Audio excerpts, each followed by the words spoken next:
Follow Jalan now the town will so many satire.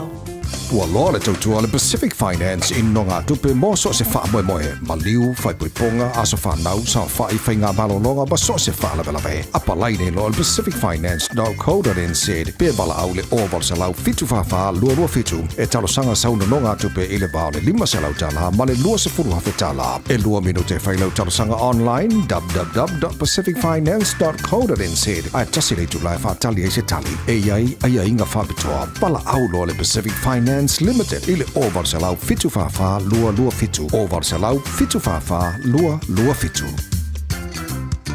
E tolu sfula fetala le tino I tupe wata pena le Digicel mo lana whaapitoa. E whesoso ni ai le tonga tala sui whanga waia nei. E tolu whailonga tupe ta I lima se lau tala cash. O le ase ina I aso whaweile taitasi mo New Zealand ma au se talia. Whatau so top up luas futala pe sili atu mai whale olo masani. Pe lafo foi online I le Digicel Pacific. O le mawale olo wawanoa I le se. E te anga wa foi pe a lafo so se leni le My Cash a le Digicel I Samoa. E whaunga ai le ClickX Pacific. Mo nisi whaamtalanga wala au le oval se lau tolu fa lua tolu sekia Digicel. E tau sanga sautu noa Pacific Easy na masina toa novema ma wailo vanoe te manu malo ai whailonga tupe e fast food tana au saunia mo ana paanga. E lua se fulu whailonga mo Samoa, lua se fulu whailonga mo tatou I New Zealand nei. E se ina whailonga se fulu asto nai o yaso te tasi. Mana tua lo whaua pea tatou whabitoa nao le lima tala pea whaunga ina Pacific Easy mobile app. E whaatino ai au tupe whaamo moli mailau telefoni whebe ai. O loa no fo le tatou direct transfer. E ti posi mai ai lau tupe le tatou account ma whaamalia ina fasili I lunga o le telefoni ma whaatino ai le lafaina o lau tupe ai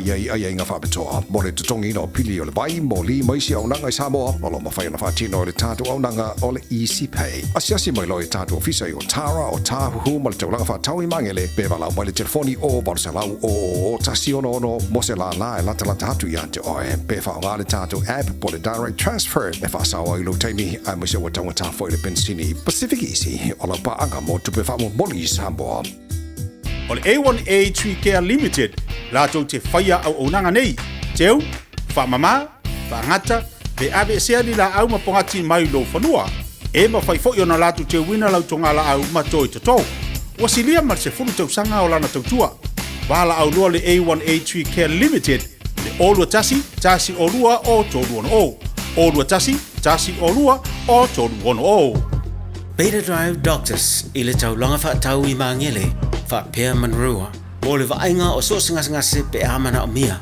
E whaatino e fo I matupui pui o le whanau witi. O tupui pui le COVID is flu river. Mo I lātou is fuluan tausanga malunga atu. Whaapea matupui pui o le flu. Wala au telefoni. Lua lima fitu, walu lima, iwa walu. Mo so wanoe whaatino ai nei au nanga. O fisa foma I mangele I taftafane o McDonald. Amanrewa e taftafane o Falatusi po le Public Library. Beta Drive Doctors Clinics. Talo va Samoa. Wa ule ne yo kasu tialu. Awal suwi ya ngila wa le kio. Eva mai ina se fudu lima iwa kolu. Amo Radio Samoa. Bevela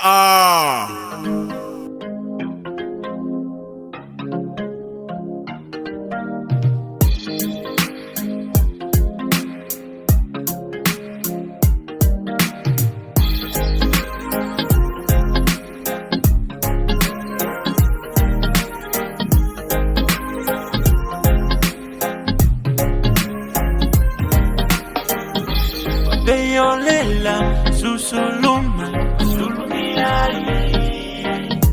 Ayo folina, ata, sineva ai.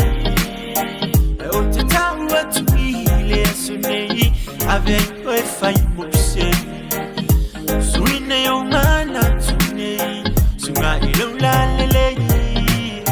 Se o fai o manga sala o se ave ngau mama. Ila ta o mafutanga.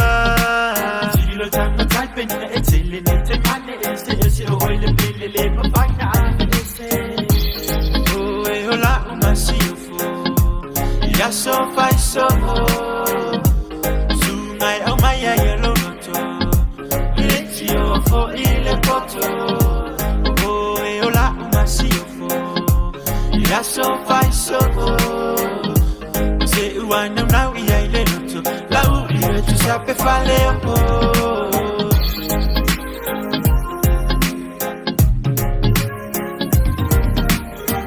Miliona fetu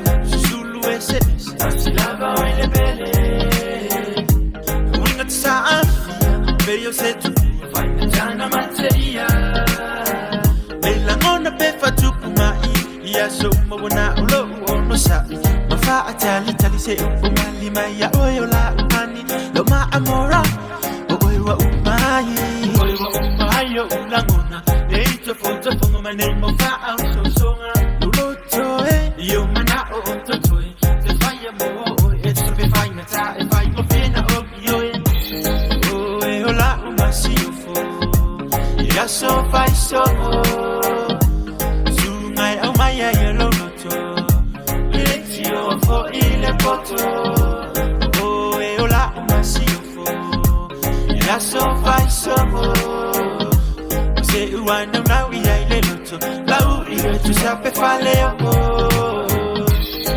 lo masiofo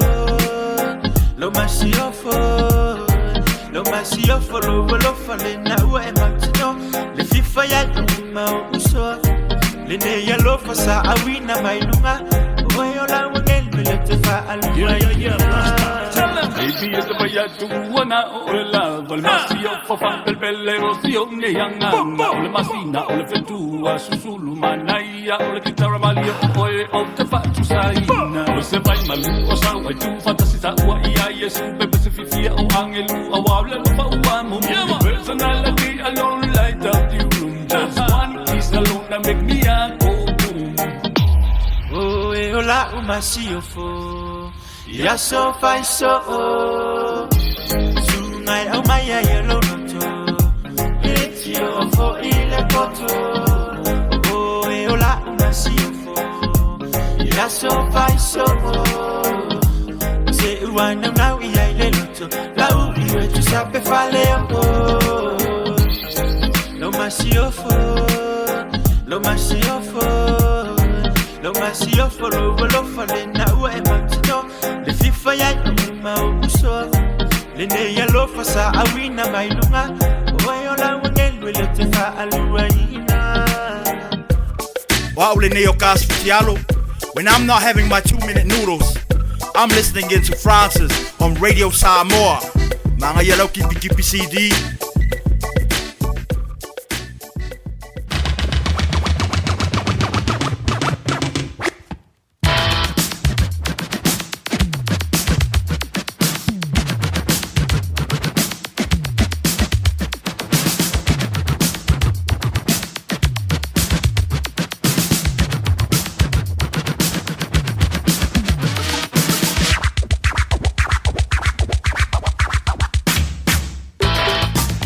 Se fulu minuto voce nella se fulu ma lua ile di vango la uli di la solulu la solo tupu la sono o di foi masina november wa tanto wa lia ile lo fa blanga le le tampa ausili nga ma lo le sui forma via ma le langi e mama o ma io le di vango la uli wa afa le di yaso e le avayaso mo le di la masina o november e be ona tanto wa lia ilo na lo fa malona le afa o afa ya si uto ainga el balanga le bali mo le oti pa ia tula na alfa ma fana I loto manganga o ainga ngalua wo mai masani ya vai fo lo fengai o manga singa su latino ile so ya pe na sa lava mai la so na fi po ni fo ia so po ni masina ia pa ia tula na alfa ma lo ia va ve fa fo si ala malo si a wale fa wo we know due to the favor no filima e pe ona fe yai o le pono kalambe o le woli mafunga mua le tau au na o tanto mafutai le ria woli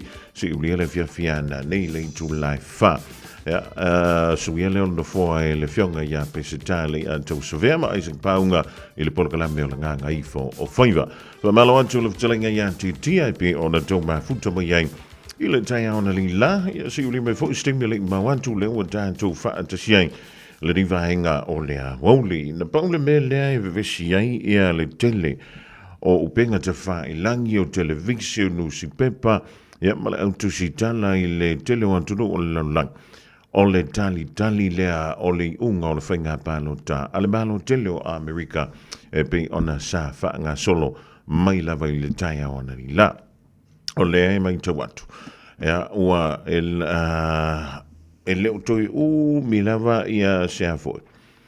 Ia se tei. Ona mawanola ia leo le whaitaunga. Momoa manatua e te tau ona maua ia no foa e lua se lau fitu se folo a sui tau vane I lua. na ona maua lava le lua se lau fitu sfulu o lona winga ia ua manu malo foi ia le sui tauva a leo Kamala Harris ia po o le sunga ia Donald Trump stingi ia ona tanto o tule ia le tai lava le yaso o te loa me ni so tanto wele I maua se te mia mano lo I le po na po I le pa fa lau so o mea pa e pe fo mo mawina mai le fia na fia luan to la le po na po o ia na palasia I lalo io o le lolo mo se mea o no fa no to ala pa mea fa pa ia e fa tanya lo tale le va o mo fa ia na mo sa te mano longa I le po e o mai ile taya ona lila foi mai ale fa mtalanga le official tine mo ni sila tolu se fulu ma le lua ia vala au na o tu ile tine mo ia mai le na o kilani sa tu la mai ia ni vala o le fa mai le fa mtalanga I tolu se fulu ma le lua ia vala au sa o tu official tine mo tu tono ni sila ato ia ma sa fa pele ona ta o mai ile aso na nafi po le pona po se yo le tu la ono ile ta ona lila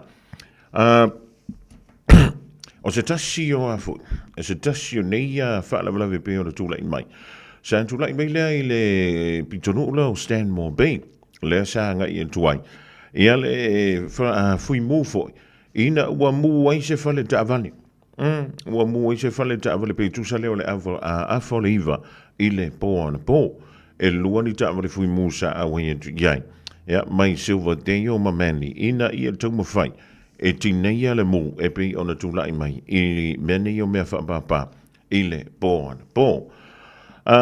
ile pitonu o Northland sa va pele ona mu ai foi ia le uta a se loli la ula pis ina o fa pele ia le ona mau ia le uta ia po la pisi foi ua mu I se mea fa papa maka o kia il vai aso le se vai on today la so for really o lena ta ua tu ai foi le tanto polo la mine yo la o le fonga bo ia le mu ai o le mutia I longa o le monga le o Mount Wellington e na ua fa pele ona tutu I nai foi se tangata se mea fa papa ia o la montoa mango ana mutia o le foi na nga ia tuai ia male au fui mu ina ta lucia o mawarga kanga fai le melea ai ave makwa I fa asala o le timi maula o le fui mu ai le o e fui sa oni mu e tutupu mai te tonu mo te malawa manisi fo o pisinisi ma company o le lato mata fai le da ia o le fa be mai le fa mtalanga I e yai nisi o vaenga o Southland o lo fa be le ona tau fiai pe fa sai ia le fa ngai no mene yo me fa papa ia o lo fa saina le le la tantu I nai Sandy Point Reserve ia fa before ia awarua bay e be ona ta o mai le lalo o le vaenga 5 le lua o le Fire and Emergency Act po le tula fonora e be ona fa lawi loina ia o le tulanga I ta ilo I topi tunu a wai le me fa papa o le pai la o le la bis yo ia fai fo nana finia me fa papa ina le fale io o le asunga sa war kambanga ia o le makwambanga ia o ngole asunga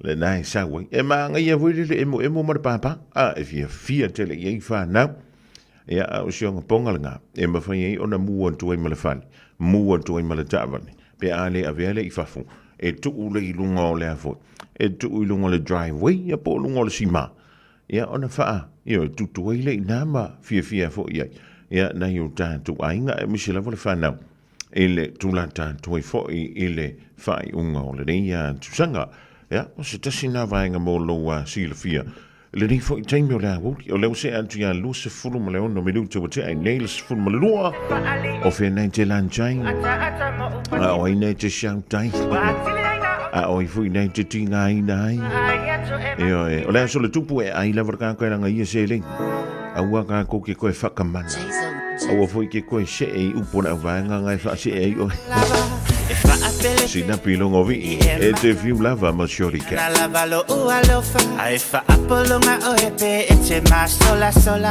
e te fiu lava e to mai le se file mu e te lua fea nai o te mana o tofo oe fia ilo me ana e ilo no toe ne I e fa atanga file mu mai ai o tutonu olo uloto ole lio na fe ai ole fainga ole tama futanga na ona feo a ilava ele itai o ise taimi e suluina ise mama sunga se ilonga ha e pasi ola usu e ngape e te lava ono sai fa ato atano no fomoi ai ua mautino halo fai o ile o ti so a o fa alisa o atu le alo famoni le a o te no foma ele o sa o fia tama matu alo o fia manu malo ilo fa te fulava e te fa ali wana olo u ata mo u pati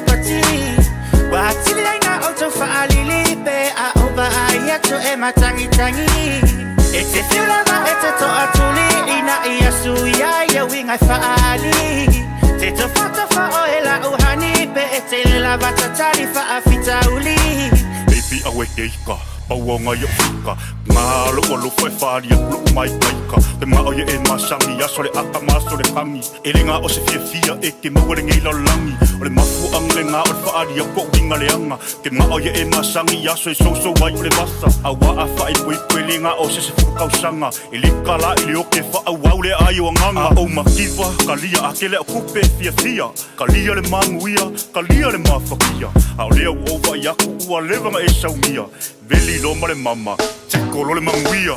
E te fiulava e te faali wana olo u ata mo u pati Wa tilinga o to faali lipe a uba ai ato e matangi E te fiulava e te to atuli ina ia suia ia winga faali Te to fa o ela u hani pe e te lava tatari fa afita uli Fokua o kia o ela ua mionga ia ai fai ia Usa ua fai mare busu e faa ua ule kilo le fasia We make that story mo excuse wo le pasia Kile o fulanga le kaungu i o sea Ovolo maso salo se kuia lo inga Fa pare pale pe ia ore inga ngai fai pe mo sasa Kama fukanga e pe i o ala o ngaka i lungo papa E makinga ka isu e ngaka se alo fai ngaka maka Kikele a pe senga ia e makua i le uo Awa o ka lai kau fadili Ai ese lo o rufa fa maongi a oilo uo Yo!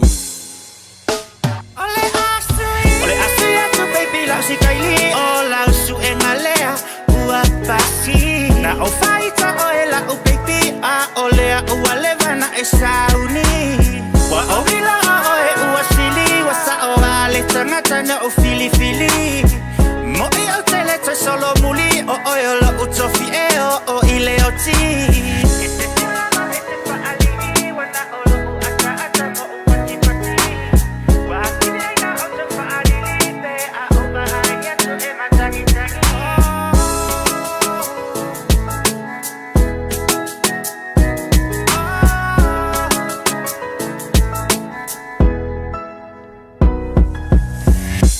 Te fiu lava shori cap ma sinapi longo vi fa mua lea onga i oe ka fiolai. Ja, ua a whatonu reile i July se fulu ma le lua ia joe fa tala fan tu waipe a whiole joe ma tumai. I le pula kalambe o lea wuli ma funga mua le tu ona si o le July 5 le fiafiana ni fa tala fan tu ilu su ya fish ma lo ali le tafa o i ma lo le ngalu ele de ya wuli. Se utamai ya meke le misium le whinga luenga le fisha en paiko e oi ma lo ya te utou. Ewe, antele ale manti sisifo masai pe umala valai pis le lolo antu e mga kio ngai masingi kana vala Bernie la vaele kalo fai sheu brada ewe maruia tele le fianga ye mga luenga o le rifo ia sutofi la to Junior Moli male finga luenga le Field Rubber Limited o le ma toma ye Andy Gray Tohina i matula o yo ko ngai manu lo sianga mai e ngi fo ia woli e te reito alo fa imbale ainga Livingstone fieva ai tu vasa e fa be fo il tina ya Maria le sina te vai o le mafuta mai dai sini Australia. Ia, e whautangi amosa male ai ngai nā I mele pone, tāru si olo maruia o tō umai le lofa malanga lelei o le tāpa au sili I lunga. Ia, whawawa tātou whawhiwhianga mole whianga iei o le tūru mawai ainga o le rifo I vaenga o le awauti. A whai o le sifuru rua san taunga inua iau whala a. O le wa awhari sifuru rua. E kanga vo ia le lua mare afa. Ia pe lua mare korpuak.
Mapu maya I le fale ma fai le lia o fea o le ria sonu ta si fa tu tuaina alle foi sunga ya de sento fale moi en toi langi de mai le sunga ya weno ina o lima miru tu te aile a fo le se fulu ma le lo fenga ile tu ma fenga ma lo longa ba vai ainga o le fo ya wa li fa ma manu le sonu le sonu tupu le sonu no le basida nei o November o tutonu ni sila ele o yai ia se tu la fono e fa pelea ona fo fa salaina I se tangata na te faia le ngai uinga le ta ua o le stalking ele fa punga fa perentania a fa Samoa o lo tamuli muli lea I se tangata ma e tau mawhai mua a le fa matau lona lua fai yai nisi o tu manga yoinga e le te tau ona tātou faia tātou whanga I nana le ufa perentani o le stalking fa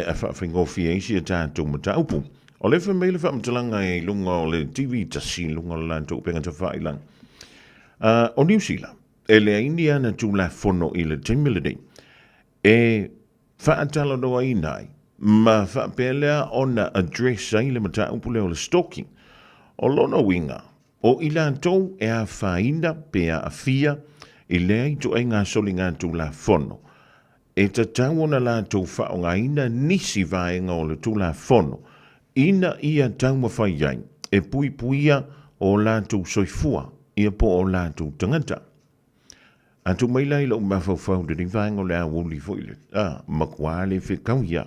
Pitai, o lea ua iai ia le campaign, ia po o se ngā yuinga o lo o whaatino i le teimilenei, ma o lo iai ma se open letter, watu i dantu le minister leo whaamasinonga, minister ia Paul Goldsmith, ia la ngata fu i lea o lo o sa nia le petition, o se nia lea le silia ma le lua se fulu wafe tangata, i le amatanga o le rifo i tusanga, ma whapele o na tu i dantu i le malo, lea na la tau polo misi mai ai, o le a whaia, ia se tu la fono, ina ia pui pui ai, tangata, o lea la tau te moli mawina, e iei tangata, o le tau muli muli antu ia i la tau, la le winga o le mena o le tau muli muli li i whangamu, o le tau muli muli, whateita inga, o lou sau i whafo malo maota po o lou lawa, e te anu le whale o loa, ai pei foi lele kai ai lau vaai, e yelu tangata, na e vai ento la tau muli muli me e to e le anu le whale o loa, e le so antu te le la ia te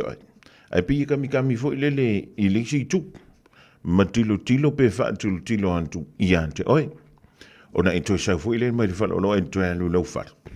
O la fui te wa ia o la e tau muli muli. E o na e toi sau fui le i whafui te alu lau te awale po filemen te alu ien. Ai vai atu fui. O la fui po sau ma muli muli mai lan te awale ia te oi. O le mena te o le stalking. Mana tua. E le misi le tausanga ma le tausanga. E tele ina a fiai mene yo tamaitai. Ioi. Pe a o fui lele ina o e koleni. Ye pe ta mo e mei o paka. Ma te tua lewa tau wha umi lai titi o na ma whana lai titi, ia ma tau wha umi le mele ta o le mana malama, i to tonu la vai o New Zealand. Ia atonu, e leo toi umi fo ila se tein, ai tātou wha langoina fo, ia se tangata, ua ia whaia lea i tu ai ngā soli ngā tūla fono. Ia ma o le teimil neila, o lea ua tu i tātou i le malo, o lo o ngā lurua ia i le whai ngā malo i le teimil nei. Ina ia, te wina, ma whaantu wina se tū la fono. Ina ia whaasala inai, i la tau te whaia lei tu ai ngā soli ngā tū la fono. Usa ngā fo ma fo fau ma whaasol solo ma fo fau ngā tu ngā mele. O le man melo tangata fo i lele wa no fo ma fo fa. O la na soli ngā tū la fono le fia fai. Ia o nā luro la ia lea, wa ai atu, a wa pia whaatita ingole i tu pāori. Ua tau muli muli atu lele pesa wali atu. Ai taula na vai sto mai ta ila lele o lai ko ling yanga ke ia le wa muli muli e tuai ia mai wai la vai na ia fa ia ni tu mari anga matanga ia ona o le tulanga fo ile ele o mafante ia le tula fono ia pele o yesu tula fono e mai o io pe fito ton ile tu ai nga sulinga tula fono ia karusia ia va veste ona fa tulanga ina mai le ma pa sia lo ia ia le fai o le tula fono le wa kele le wali ima tanganta o la la to fai le ma fo fa pe de eu vaenga ma lo sui fua lo sina anti Luisio mai o ne hanga fa pe fo i fa fo wina tani yelu o le ma to mina i papa toi io le pico ngu au le leile au kilani so tene io o le makwa le leile vo kanga koringi pico io tanto wanga yantu i se musika mai le Pacific Land Band ka ko i le masino novio e nga whaakasi nga lua kol peskirisimas te vanga so o Martini so ier ka muri muti a war ka muri muti ko o mami alo fenga lua ai anu mo e alo so se kupi ko so ier ka muri muti such a wonderful time at the end of the year. All of our family gathering and fear. It's not about the presents, it's not about the food, and it's about the family time, and that is Christmas time. And I'm lover, beautiful time, a pretty time,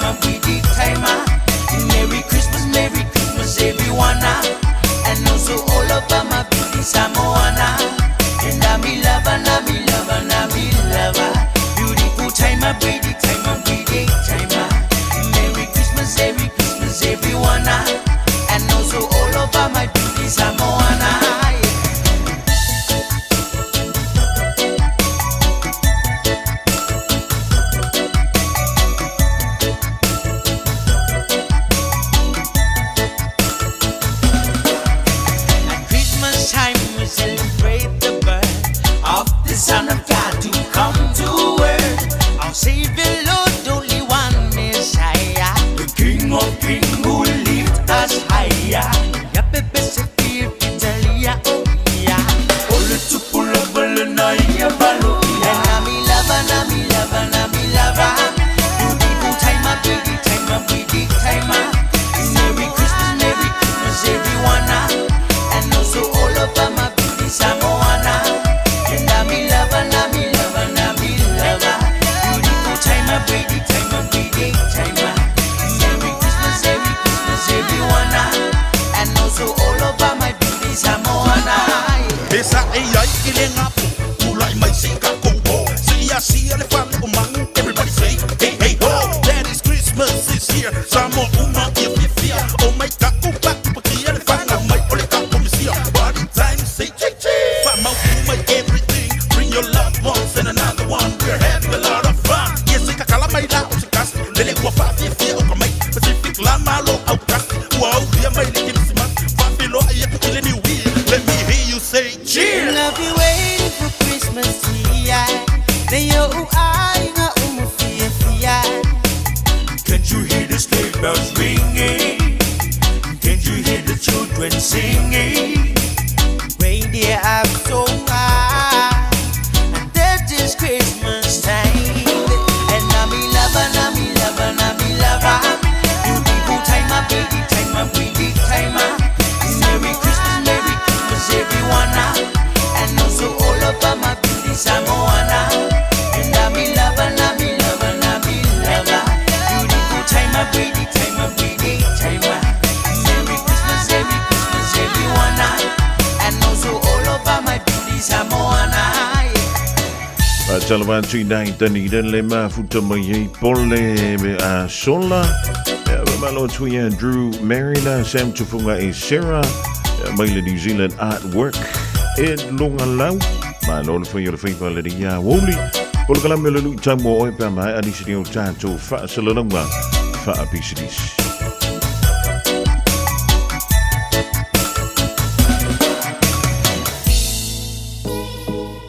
O e mawhauwhau po lea le isi la asanga fau e tatawana e a ngai i ai. Mawhauwhau e toi fo i lea o ngā pesu e sau ngā luenga ai le i lava lo te apena.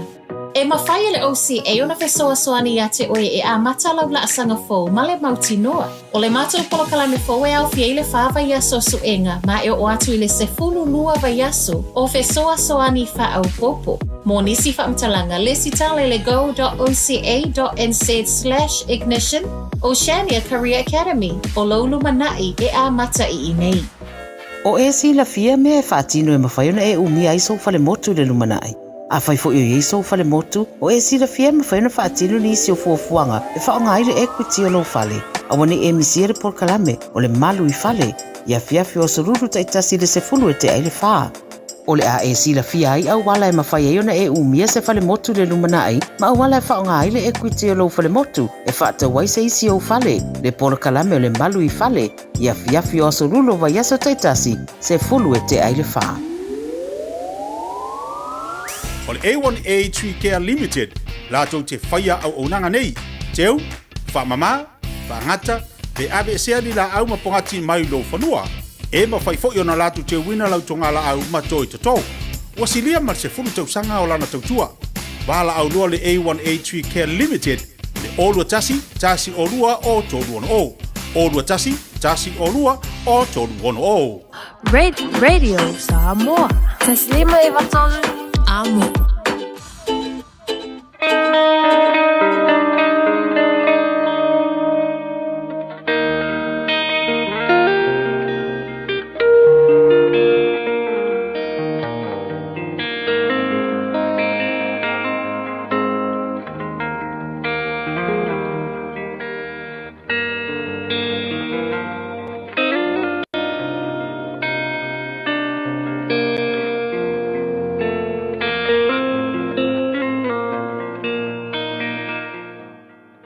Malor nga lu e le foi vai ngolaso i la o ranga malau tua po fe lava manga vai e tof ai mo le tau ina le tunu po le ka le sia mo le tau singo ainga e o folo fo te fatalo fatu tato por kala me o le lu tau mo oe E fia whaitau ina i la le tusi al perfetto Isaia. Ona mta upe ono sfulma le lima. A fai upe lua sfulma le lua. Fe mai lon whaitau ina. La tau te le fai fale ina ia maua inisi. La tau te le toto ina ia aia inisi. Awa e pei o aso le la au aso o unu. E umalava ie ua filifilia e hau. O mea na whaia e o la tau lima. My chosen ones will long enjoy the work of their hands. Lau tua le lui tau mo tātou. Awa te fefe, ina ua aveo e matangata matua. Io e. Awa te fefe, ina ua aveo e matangata matua. O le maua al perfetto Isaia. Na whamana tua tua ile nu. Usa pe ko ke makukua. E ko ke sele alava mea ngau ko ki ngai ngai. A fuafo ile tala al faisa lamo. Pe yon fa melisa faisa lamo. E ui ia nga urusinga. A e fua tele mai lava. E pe fo ole mau al fata oto. I mta upe tolu fai mua ma le rua mai le watali ie. A wane ngalo ia te oe lau tu la fono. A ia te usia upolo a inga i loloto. A wae fa popo ina ia te oe o aso e tele. Ma tau sanga e te olai. A toa male manuia. Ue vai. O loko usia ku la fongo polo a inga le tu. E fa popo inga ia so lo wola. E kusala po le ali matua wo i lo so i foi tau sanga. E fa manuia mai lava le atua ia te oe. A wala e keika i ngoe vai aku. O singalo e po fa so de garengi lo po que ngese la usavali le ai o fa manianga le ursina o fa manianga la vea matanga tu al melea ia e manatua ia e manuia lo tangata ma e fa manuia ina lo tangata ma e akili manuia pea vea o e matanga matua ia fa manuia mai le tua i lo finangalo le yaso e mai se o la o nanga.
tua le rivainga le woli mai le au fai pese e whakasā mai le pituru o pāko ranga o le pese lua se lau fi tuiva le tu special e whakasā le tuai whautai mo tolunga tuai le polokalame o le lo I tau mo o e maa uma I tātu uma le ria woli mole antulanga whautai le sunga ia Pastor Rolani Leonta mo le upfolfola mo I tātu le rivainga o le woli tālo sia o le naif sosani la wola ia mo tātu soifua ele nei foi vai tau ole tau sanga ole wa tau no bidu tau tale ole tu lai tasi ona ura tu lo tala I vai frua e ben tu vai ai ale sa foi ole sunga ya se yuri mlau leifi ia wana vele longo puyeli I lo utopa ia ma lo auto malo malo antu ia lo sina antile mafuto maleria uli lea oa fuatimu lea ie ia fa before ila ia Heidi K ia male ainga le mamtu mai dai fair Brisbane I Australia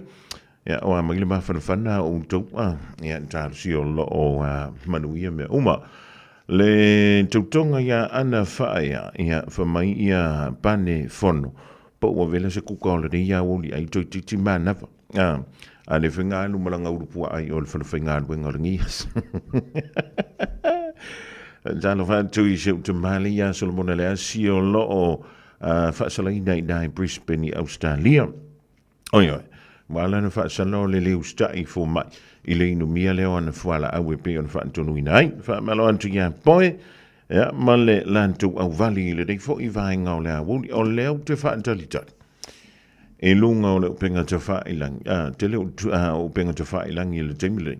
O le fa talitali po le ale te mia mai ai le foi tonga moa o pa lota ua maua e sui tau vai lua mo le sa ilinga le superstene o le malo o Amerika e bioni ai al tumitai superstene ya Kamala Harris e malisa avea mo superstene tu sanga uma vai Donald Trump I le pa lota pe ona whanga solo I le sofa mito titia ona ta punia umaleo fale pa lota e pe ona ta ua mai Ai foi la tala le wa manua e le temi nei na le Philadelphia. O lo ta wa mai e ai fo ini fainga. Fa soli tu la fono. O lo o foi I tonu. O fale pa lo tai I le pitono le o Philadelphia. O le si vainga te o le si le fia mo tanto I lo fa mai o le pa lo to mo moleri. O mantua I alu ai I lunga le o fai o tinama to mai tai. O faia la to pa lo tai le pa lo te tele. Ale malo America. Tia olo uloto ile manomi ole puatango e ono me atele ai subi ai sau pa asolo ifa apea ole teine e la lele fa ole ole e mata ata ai tumo ile tau fa asebe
mo atu fonga mo le sai fo le ne o le ia fa tala fa tu tapo ngale tunu tala mo le a mo la fa fonga mai mo atu tatu tala tu mo ta par su is fono o kilani er fa stau me fa papa o no le lo matia sa ngale mo me o le ma tia fa sai ma nu atu kan te tanga te kei ole au longo ta longa ma na au longo I me o le fa sa tu nga so le fanua fa fonga mai o le fa lo telino nei tala ai o taro tala mo mai Amerika o Rusia o tua ia ni whamata o ni pomu sa whao I la vea ai le whasorongo whainga palo ta inistete au tui Amerika le oi loai o swing state.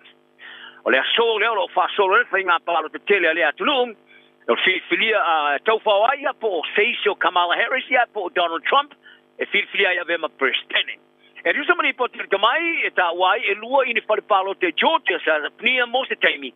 Ina o taunu atu ni whamata o ni pomu e peo na whamatala ina e sui ofisa o ni whaingaleanga a Rusia.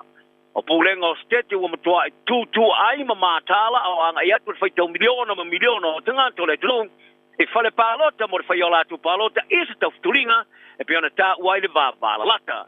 O se teimi o le pōna nei teimi New Zealand tau ona tātu o na ata tamai ai se unga e iai lea whainga pālota telim. O le tinasa mo usfona le fona whatonu o le taulanga o kilani wo ia tā pār whasai no le whatauino me whapapa po fireworks mo le pui ai maunga o kilani mo me ola. O le sui usfona mo le tete fono o le komite o tūla fono mo le saunga le mua o tangata lau tele Josephine Bartley ta I whalia o matua I le fie le matia e iai o noa fie mu. O le aso na fie masani ai o na whaamana tuino o le aso me whapapa le o mai el po le Kai Fox ai sa I whalia sa amata mai lava na foi me fa papa ni aso matu mo wo le taimi tipi ai mo wa lava foi lea falia Miss Bartley o tata fa avar vale pe o mai lo I me fa papa mo wo mo mi ai le foi nga malo e fa saina o le aso mo November sa wai Miss Bartley le vai nga sa mo le mo ngai Mount Wellington mo ia faria sa rongo ina oia o le mo sa tuina mali loa mai foringa mai ta fa o ngai se me fa papa ai sa ai pe tai ta fa dia le vai nga tine mo a New Zealand. O le afi sa amtaina e se mori sikaleki sa tia ia. Ai o le tei fono le pulenga o le maunga, tupuna maunga authority a Paul Maturi. Ta I ta ua o afke mua I le maunga ua a vema me masani e whainga tupu mai. Ma ia whalia, lo na le fia ina o toe mu foi. Whalia Maturi, o ne eitu ai ngoa mionga whai ma le whātamala. Ua tilo ai I le puipuinga le maunga e afi ai ma le tapunia I le teimi o me whapapa. E so mai tōs mare lua ia whaara lave tu wafi tāna tupu mai le tunu wāwāu le pōna pō sa mala wina tuai lau fui mū e tu sa maso tanga mo mea whapapa. Wa whaaria le ripāre mea o New Zealand Christopher Luxon o whaatinonga whai whaamalosi po physical force o se la sanga muri lama le whai a whaasanga I tupulanga sol tula fono e tāo fia I tōro o pinga whaafita. Wa ave ieli o engar kāpineta ia e la tu e whaatamoina ni tōla o pinga. E whaunga ai whaatinonga whai whaamarosi e pui ai la tou ai po isi. Ia e pore tāwhia whai o tūpulanga sol tula fono, mai le tonga whai e social ase. O tilo neile le New Zealand I pepo singa sa liki tua o tā wai nei suinga. E tau au e tilo ia I se whaatūpula ia I se tūlanga o li sa wanga e whai e tūpulanga e sa esteia. Ai patino lea, e le tūlanga sa aria li mai ai sa wanga sa o i eita maiti matangata talvo e porkala me whaapea sa whai e mumoa. Ina ua visiringia le vaso nei pesa I tu inatu au whainga ruenga I nei tolo o pinga. Ia le ava noa e whaonga ai whaatinonga whai whaamalosi. Ai longo I laksini le tole News Talk said B. E leo se mea sa longo I nai oia, e winga e ai. E leo se mea foi olo I aiso nai loa. Ma ua leo se mea foi, e te tau ia te o na awa iai. Ai ini nai tu la muri lani, sa to e sui ai le whaki Luxon. I le whaalia e leo whai le poti, e le whai I eita la tale ranga mai ea. Malika mai tai min stau to mai Karen Choa. Sai ta wai e na te loa ngai facilities to singar kapeneta. Ai ole melo ia ai o ia falia. Ele ia se la tala no tonu mai ministai winga I fa pe fe ta o fimo tu planga ona fa ti noina. Ai ora tai o nei sa falia ele mai tai min stau to mai Karen Choa. O fa ti no fa malo se me fa no pa ngaina. E la to e fa to tenha ne tolo o pinga. Ai e fa ni tu ngai matua te pula. Sa longo e joa ia Mike Hoskins I le toa le News Talk ZB. O le por kalame sa fu po ina tau si ia sa ngale mu o whainga luenga. O tu pranga. O e ta wai e mo whaina la tu whaunga ina tau fio finga whai whatino. Ia por. Whai wha malosi lea. o tupulanga e tam foi social este ai po tam foi fa o nya pianga ya ila tu lava ai po o foi tulanga o mai lava o tupumai inisio no fuanga o lokai tupulanga o le numero tanga te le ninga lu ngai sino o si tia maulunga le laten fato sanga au fai ki tia company au fai nga lu nga tanga to tafia le tosu e nga lu nga sa fa matuina le matanga lu nga foi numero fa mo wina ni sila le foi numero le so o fai lo ile fa tulanga na fa le to sanga o tanga te le ninga lu nga mo le to masina e muta ya se tema le o si tia le fa te ma le pasene ma le fa te ma le on pasene sa ya ile kwata ilu matu o le fa tulanga na fa sti ma o lo atu fa mo nga sa ya ma ke to tope ma se ma o lunga pi siliatu le te mai te sema lua fe male lu se pulu a betai e ma o lo atu le mesa ya fa mo nga fa tupe le reserve bank le sa tu tilo ya fa tulanga na elima pasene o le si tio le numero tanga te le ringa lu ma po mai il to i tio le mo mi ino tanga te fa nga luenga ma tanga ta mai atu no fa fo e malanga mai e fa tu muina ava noa o nga luenga leipa o se tama sa ia mamori le so tanga ma se sunu fale ma pu mai api le ta mu ane no fanga te talo muslime le mosque in New Lilin e au Kilani pa lia le assessment of civility detective inspector Callum McNeil o se tama se mo le tau sanga sa fa ta o to tula fa ma stonga fa tu malo i Waitakere district court ili tai au nei tai ona lilang e morianga o le lima tango vale mo morianga e luor sunu fale mai ta wai o lo la tu nga lu e sa ili pe sa o ma te tu ina ile tama ile mosque mai fa fite ya ila to sa o ina fam talanga ile leo mai fa o ma fa ya no so sonia ila to ile va vesta sa ai o le fali te talo Iman Reza Mosque ile Mangalo Ashley Avenue sa o fali fa ma lo ya ile tama le tashi va vea na nafi ile o te tai fa ma la ma pito to to tonu leo o le afisa tuina male loa o le matanga ruenga fa mastonga matau tua mo tanga talo tele mo to Vanuatu o le afilias committee for the vasanei e tu se se ai nga fa tino wa fa otto e fa sai tanga to wilo ai o LGBTQIA e po ti tanga talo lango yai ai pe fa laulo ina foi i to tono le tino ala to fa tinonga o sui fa ma popo mo ai ala tau tanga tau o ya Albert Nalpini sai falia o le fai unga wala ina tusa ma fono tanga le fono ministar sa faia ila matanga le tausa nei le sa tau la e fa vai na sa ye fa tilo fa sai le vai ngo tinga tamala tunga yoinga i te tono le tuno fa lia na opini o fa tinonga fa la tonga ale the pride wo fete nai ma fa tu mwanga fa vai o Vanuatu mo mata upu fa si silo te tununga fa ke shat ma vai nga tau o tanga ta melin sia tari potia le tom foi lo minga le Vanuatu daily post mo fia mo oinos fam talanga ma fa tonu o le the pride a sale Maria ta fa ria su te fono le fono fa tonu ke shano Vanuatu Pastor Thompson Aki o le fa la tonga le the pride ile tunu o lama ti ai vai nga taua fa ke shano ta ia fa te ia fa nga malo le tu lai fa tanga tau fa tinonga tanga te kei ma le fa la tonga le the pride ile tunu ma ia ta wai e le langolongoina e kale sia i ku ai ngo lango pe olai ai pe ona tu se ali tu spaia ia le fata ma ia ina le tu so koma makomolo e tu sa mala tu a mio beanga ia taro talonga o se tunga so fanua o ilo tele ai le tau fia le o le toenga seo se mea ia tu e lua ni sila ma stali pe a faia le sa faia le sona le tunga mole ipu amertone ai le keminei o vai lo ina manatu pe o se tunga o mo mia le tau fia le toi faia o ma fu anga o sa wai no meola o le so rafi sa fai lunga se la ona su fa te sanga o tunga mo ipu amertone Australia le Melbourne Cup i Flemington e se li poti ma grupo tu fatasi mo le pui ngo so fanu tu le Coalition for Protection of Race Horses por CPR o fai lo ai se la lima si man trase so fanu o sa ma mate ai e tu sanga o ma vai i tu unga so fanu o ma le tu o pongai o ma mate o me ola a fia le patupe a fianga tu nga ulu ta e por malepe po na ai bio vai ta fito toi tono totonga ma mano tu nga a fia o la tu kino e tu unga le New Zealand CPR e tu inga ale New Zealand CPR o ta wan o le tau sanga e muta ya ulai e luas full for no sama matai mai fa vlave sa top ai por fa o motio la to wola tu fa moe ono ni manu o ngonga e a fi ai te mi tunga O le tama tai pulo le whātou sina mo le whāsau ino me ola mo le whāpulonga ina o ilo ai o le save animals from exploitation, Emma Brony. Tai ia longo ai le porkalame le checkpoint le Johnny Silla. Au whāpeo le tāpena pena ngata mo le tuunga le ipo no le ma ta ino se vainga. Ma se tūlanga e manu malo in tupere tele. O malana o te ngata e langalonga ina me ola e kapu i tuunga sol whanu oma. Ma ia tā wai i tua mai o le vainga mata ino sol whanu efta ia i maafianga whai ume o latu kino ma mawhau. Ma masa ni au nei wane ini unga leanga. Ma ia tā wai o se lau lima sima tasne sol whanu o mamata li tosanga toluai e Australia. E tusa le male tasi le me ola e mate ki tonu o le ta ilua kesi male wha apo.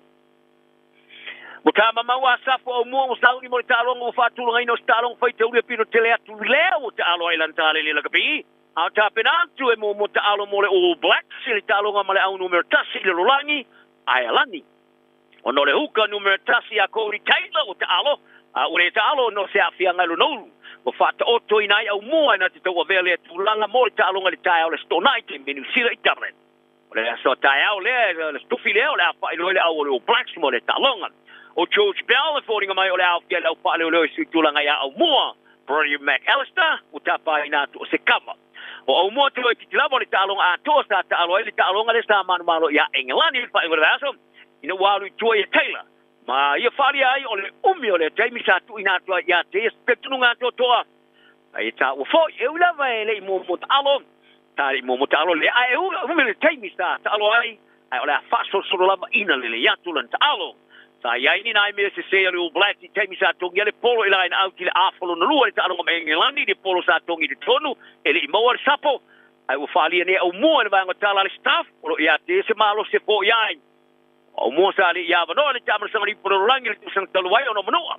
O se fulfiti talo fai te o talo ai. A fai pisli mo mo talo le fai ngor vasta o le pato ali ma ia leo talo fa malo. O mo tamo ai ma ta wai. Ele o yesu swing al fa tonga ron ma fa mana sa no ni ngatu. Ile talo telen ba alani. Yo tala na le yaso angale ile istelesi. Maria le ia oli. Tasilima Ivatolu Amo Radio Samoa.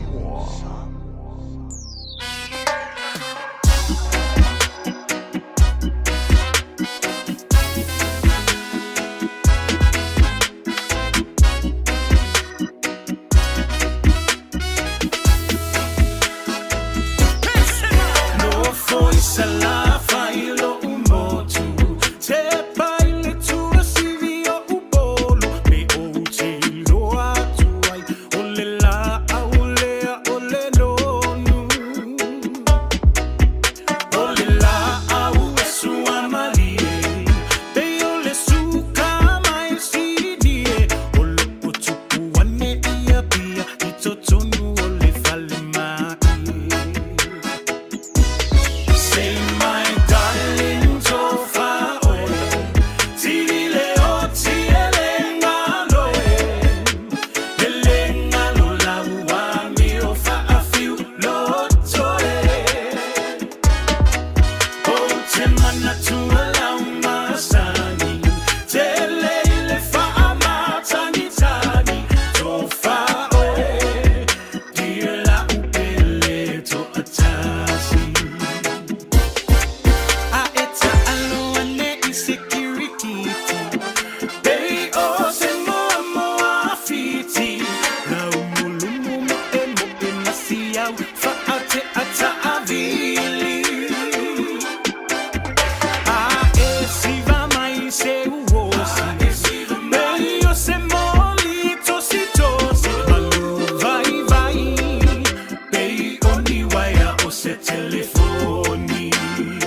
Fongmali now Puni ia bole fianga pese tai le vango la o lima le pese no foi sala filo mo tu fa tu tuai ale pe nina o tia fa wa ya le o le was flo no me tu te ni ia le July tasi ile tu tu mo ndanga de le radio samo tasi limba i tonu wa mo fa te tu le sunga ya se yuli mo le fi mo ta tu tala pe ona una tu ma e fa fonga yai ile tu la e tasi fa malo antu ya efu efa lu tenu le ma futo mo le ia o li au sange si osi langa te voi la o ai fu rosa a yanga la vea le futo o maneia na inua la fuala au mal te maole ainga ina i sini Australia o i malesile i mara ya kopo i oe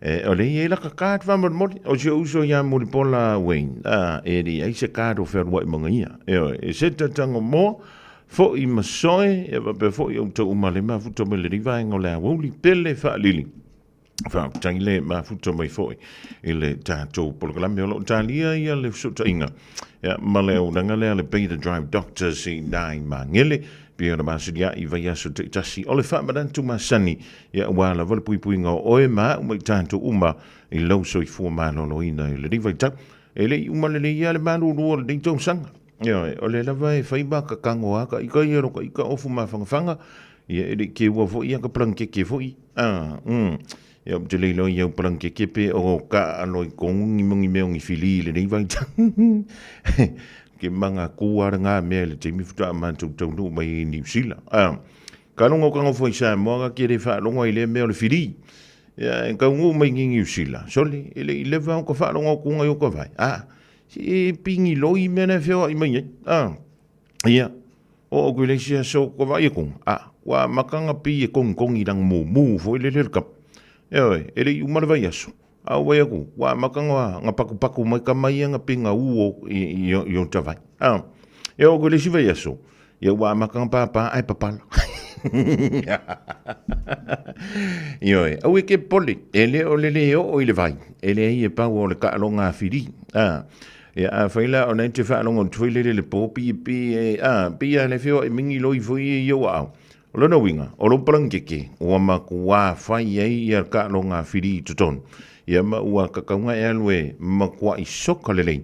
Ia u i afu a mese lau parangeki. Wai whiwhia ka mga kongo parangeki. A mese ala tātou parangeki. Ka mafui i ua kau kuai le kiki. Ua tau umi le lātou tautua. Ka malanga makua whiwhia i awhiri. Ranga i rofo i whiri i di saidi le me mawhangwhang. Eoi. A whai o nei te musu fo i maoe ki alu le vai. Ia a kongo le singa fsoswani a tili. Ile au mai leo whiri e whaapuku kongo lo prangi. Ia e whape ngargi e kungu. Ele whape fui a kaungi usila ngale a ile o ngi mang whikolofi mangi me fui e a whai ngā koe makako. Peni mala whale rau niu sa mo o i tālo whai. O a mai ngai no umalanga i antui nai whale rau niu. Mercy Joseph se yuli le ma to mai le mo e Wellington ya i le tu te ma futa mai na mai fo mesto ina leo Amelia Famwan Ruth Liu ya o ai fo mai ma resi le runga yanga ma o to malava o le fa nga ina mai le tu ale radio samo tasili mai votolu Puri ala va sunga la opini da no waluse fulu midu te bote anele to line just ale mo le so ta inga mala beta drive doctor on tan yellow tan to pulo kala be masani o fa going all average to leola ke a fale tashi le yawo lilu maya o folinga ia epito ane ituale masina se isulungi ai o ita lepe tu planeta pofea o iai ina fai mai o sautala pena eta wane ai oi wasenga lue fati loa lo faya oi hani o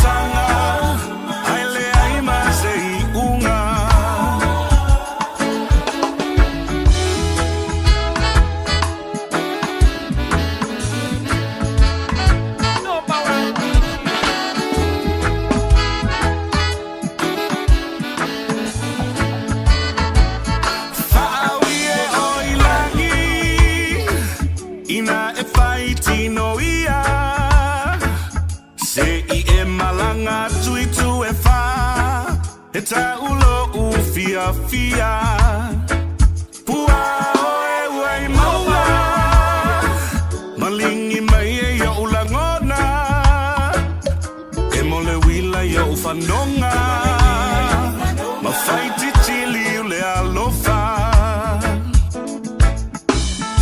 oi wasengal we fati no alofa ya oe hani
Sunga la ubeni da ulus ful famra fa bedu tu te ne ya le tu la e tasi ya e pina ya fa fi fi ngol ri va ngol la woli o ilan tu le ni lan tu na wenga wa mantua I fa tu pula ia le fo inga foi mai tu ti lava an tu le fa tu sanga o si ti pe I lunga le fo inga tanga tu tonu ni sila wa le ai ni la tu nga wenga ya mai o le tu langa le o lo o faa popolei nai ia le tele. I le nei fo I vaitau. E pei o ne iei fo ia le faa mo mawina o whainu mera. O tangata o le watu ua New Zealand mo au se talia. I le sa ilinga leo ni ngā ruenga a wala wale tau singa o ainga. Ia malama fuanga na leina tātou tu ua sa moa e maranga mai I nei antino malulu ia au whina velan mutua vevela lava. O wha maunga mai le Stats New Zealand en leana wha ailo mai I le so. O lo o whaamawinai, mai le tolu masina, whaamuta mai le masina o September I le neitau sanga. Sa si tia mai ai le afoi, le whainu mera, o I lantu e le inia lantu ngā luenga I tono New Zealand. I le nā kuata, mai le whāntesi ma le onu pasene, a ngā I le whāntesi ma le valu pasene. Ea, o lo o whaapelea o nei lalo I fo o le financial market expectations, e pinga ni aile tūlanga sa mauolunga ia whainu mera, mai le masina o te sema lua awhi lua se fulu. E pita iane, o leo no I lano I fo, I le tūlanga e pia o silsila iai ia le whale tupe tūtutonu po le Reserve Bank, lea e le 5%, ia le au whainga fo, ia pia o na tā ua mai le tātu li poti. Ia, a whai o nau tā pena lau a inga e malangan tuma Australia, o na ole sa ilinga o ngā luenga, e le tio aisis fa malo ya tau le on sai ia fa malo foi ia le lava papale ona ua whainga tāne aso ia ma ua taunga tā le soifuanga. Ia, o le mena le watupu ia i tātou i nei New Zealand. Ua le toi whainga o fie, ia ma ua le toi taunga o fie le soifuanga. Pe a fua iai, i le tūlanga e pe o na iai le whaititia o ngā luenga, a misa lewa ngā luenga le malo. Ngā luenga le malo le sa iai i la tau sa ngā lui. Ai, o nisi o whaamaunga mai ngā luenga le malo. Whamai o awa no whainga luenga, ele iai nisi mua mua, o le alawa na whaamawina i tutonu, o le whaino mera leo o ngā luenga, ia ua ave sea pe le o toe whaamawina mai nisi o manta ngā luenga. Ai le mawhida ngalo i antau ia le ngā luenga leo le tausima. Pe ama le lua tausanga taluai, i le waintemi le ana tangwan wifo i lalo le pepesi e le COVID. Ai saulo ma le whaamtalanga mai Australia. Ioe, awa noa whai ngā luenga tausima i Australia, o le teimi le nai tono New Zealand, o le tutongi, e le vao le ono sfuluanga e le fitu sfuluafi, tā la e le tausanga, i le tutongi na, o le au tausima. Tango sa o a Australia whai mai, New Zealand o tau le au tausimai, a ua kou le lava vā o wakaimi e le lava kokongi. O mai, ioe, nau sina se lau tolu sfuluafi Australia le tausanga, le la au fo antu mo oto. Ioe, lan kankana le fialu mai le fitu sfuluafi le tausanga, a nga il se lau tolu se fuluafi ile tausanga. Find your thing at Unitech. We'll give you all the support you need to succeed so you can find a career. Find a job with connections to industry. Build your skills in architecture, engineering, or social work. Get creative, learn a trade, teach our kids, or break into the business world.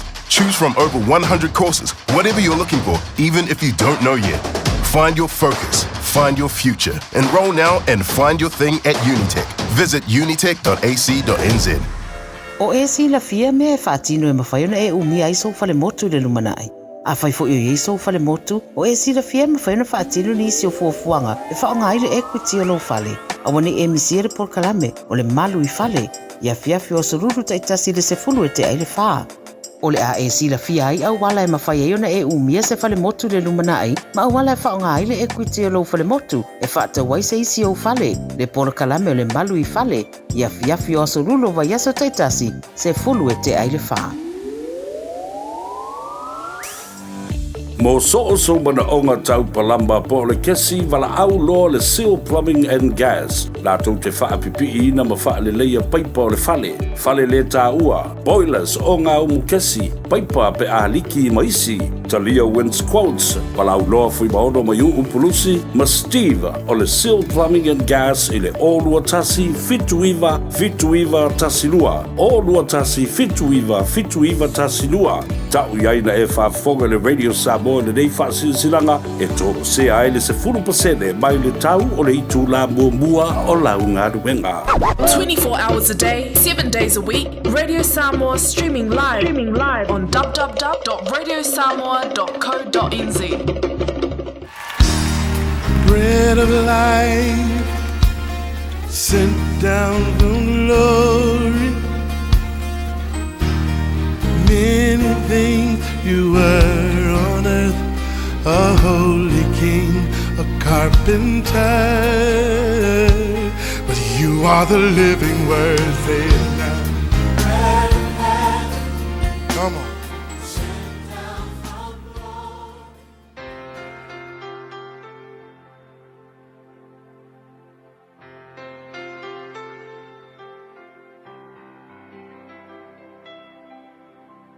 Ta lo falta te tinu o mai tatou pol kalame o le nei fo yaso o le areto le ola ya o te fafilo ai te o mafaiona mai mo mafafonga mai fo o le mariko mo fe bisfulua e le fa punga fa pea ona avea lo ai le o ia e le nganga I le vao o le upu mo le aso le nei o le vao o le soifuanga fa tuatua wei lo le soifuanga ma le savalinga fa le nganga e iai ia lona vao e tele tangata e mana na o I le whaaina o le olanga whaaleanganga ma le whaongaina ia ai le fia I le mea leo le vau. But e le mawhai ona e pasia le vau. Ai e tele I o I le whaamanuianga ma le whaongaanga e mana o ai le tua. O le vau o le ata o whaafita auli, tofotofonga, o whaingata ia whaataita inga le tu spaia ia o apere amo mulimuliane na whaongai le tua le tamao le au whaatuatua ai wha ilo na vau o lona vao o le tuua le o lona ainga wana whai iei le tuu le ainga o lo tamama lo nuu ai alu i se mea o te whaasino o tuitio se mea ile i alu mua le iloa apere amo ai na whai le tua e alu e whaingata ia per amo na tuu o le vao le melena o le test po le tofutofonga na ui ai whapena fo ia mose ai le whaongaina le tua mose ma vea ma leader ma great leader tai longa i le nawa i tau mo Israel sa iai fo ilo na vao o le tuu o Aikupito ia ai alu ia i le mea na mana o le tua ia ngai iai Iosefa na fo ilo na vao ai le avea ma pale mio le malo Aikupito na iai le vao na whaawi le tua o tutono lona ainga na itangia lona ainga mo nauso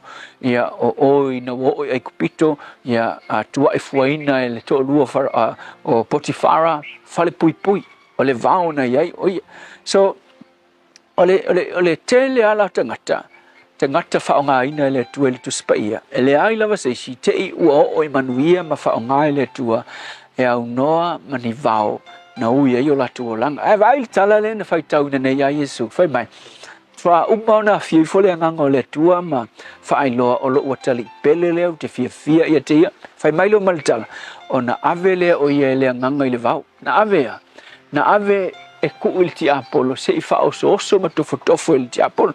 So o se mea tala whia ngai lo ma pau o le tangata po le atali pele o le atua kwa umang whai mai le atua e pele o ia te au te fia ia te ia ai o mai whonga ai tu e le atua i oi le vao so i loe whapena fo a whai na tu e le atua lo na alo i le vao e le ma whai fo i tātou o na pāsia ia le vao whaaleanganga tātou te uia e iai vao whawhita uli o esa vali e le nei taimi o le vao le onge ma le tango lima o le vao le popole o le vao le o mafutanga i tutonu a inga i ni meo tutupu ai whawhita uli le vama lau tō lua whatua a matalo a inga o le atina e ino o lau whanau o le wha tau mawhai ino o lau a inga o le tele o me te ui ai whaatanga e le tua nā mea uma ia e testai oe ma wha maa losi nai oe a o le itu waina oe le tua i le mea e wha o ngai nai lau o langa so ma le upu mo oe le asole nei a whai o e ui le vao le teipile nei ia awana i ngalo i te oe le mele nei e le i whaatanga fue le tua oe te ui le vao le na e ia le mafuanga o le mafuanga ina ia tofo oe e le ina ia oti oe a ia ma losi logo langa ma saunia logo langa mo le finangalo o le tua le upu mo oe le asole nei a whai o e iai se vao ia e manatua e lenga o e iai le vao o lo o iai whaatasi oe ma le tua whawhitai mātu i loa leo langa whaaleanganga e iai te mi mātu te ui le vao ai mātu te talia ina le vao mātu i loa le no fuanga lea e whaatupu ai lo mātu matua whaaleanganga whawhitai Yesu. Amen.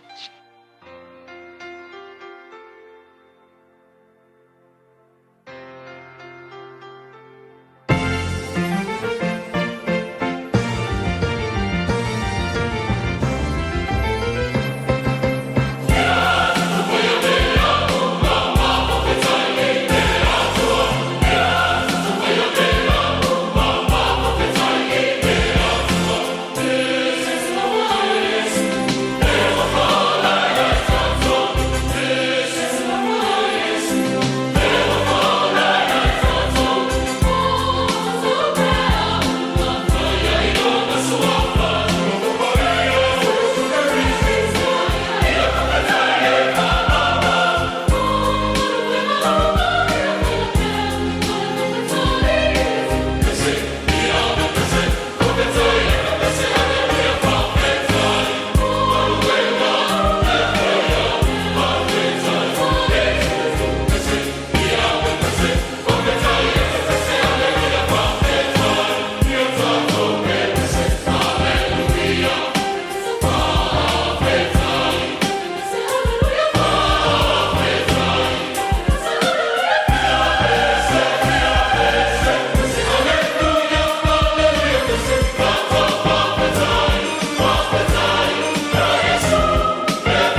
Sufumali na le ofibese le galesia fa putonga Kerisiano Samoa mai le fia anga o vaiala e tawalunga tuaile polagalamina le arinto leola le di fo ivainga o le a woli o le pesi wa faingoina ia tatou faia mea uma ia wa lava ia le fidangalo lo tatou tapa au sili ilunga moli antulanga nga fa tai ile sunga ile fa finga ya pasta la fa ile copa o le Assembly of God wa fo ia le vi ngole tua e be ona fa fonga tu ia ile dei fo ivainga leso o le wa joins fulma le iva bidu te ona tale o le tu la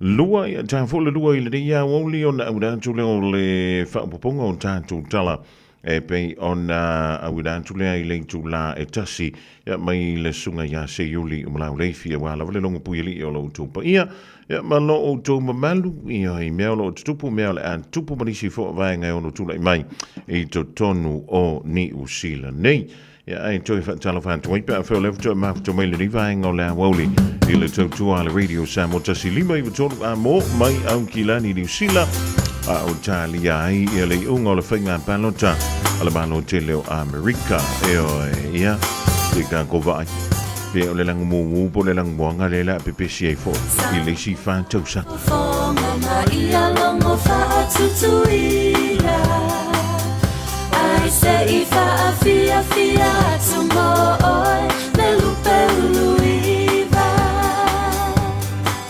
o te mana tua e fia i loa funa loa ina o ita mai po tasi o te tiwa i le lalonangi si o unu ue ua nasi le tangai ua i ele fale mai ma fale a o na papalani o matai e iai le vai o fiso ta fe atu i le sami ia i male ala la o papa ua fai le ama e vai vana e kouta si ua si le matulasi manu sa fesi o umatotu mai i le sami sao ia la ia e te tali tonu ai awa o si o unu e se male fai me ama fai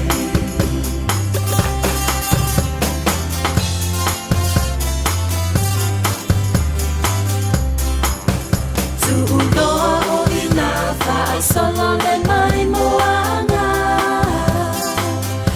i to tonu alo unu o po tasima fanga malama Susu atua tangalo afio mele isea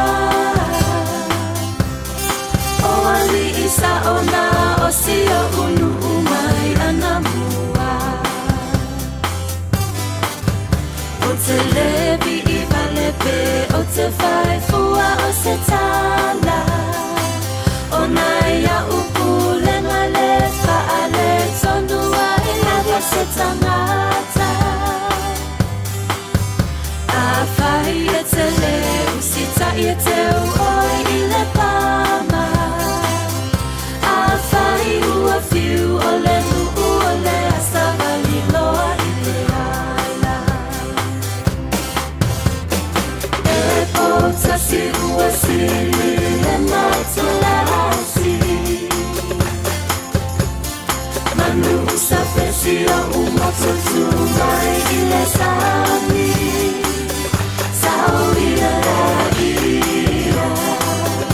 e te tali tonu ai awa o si o unu e se male fai me ama fai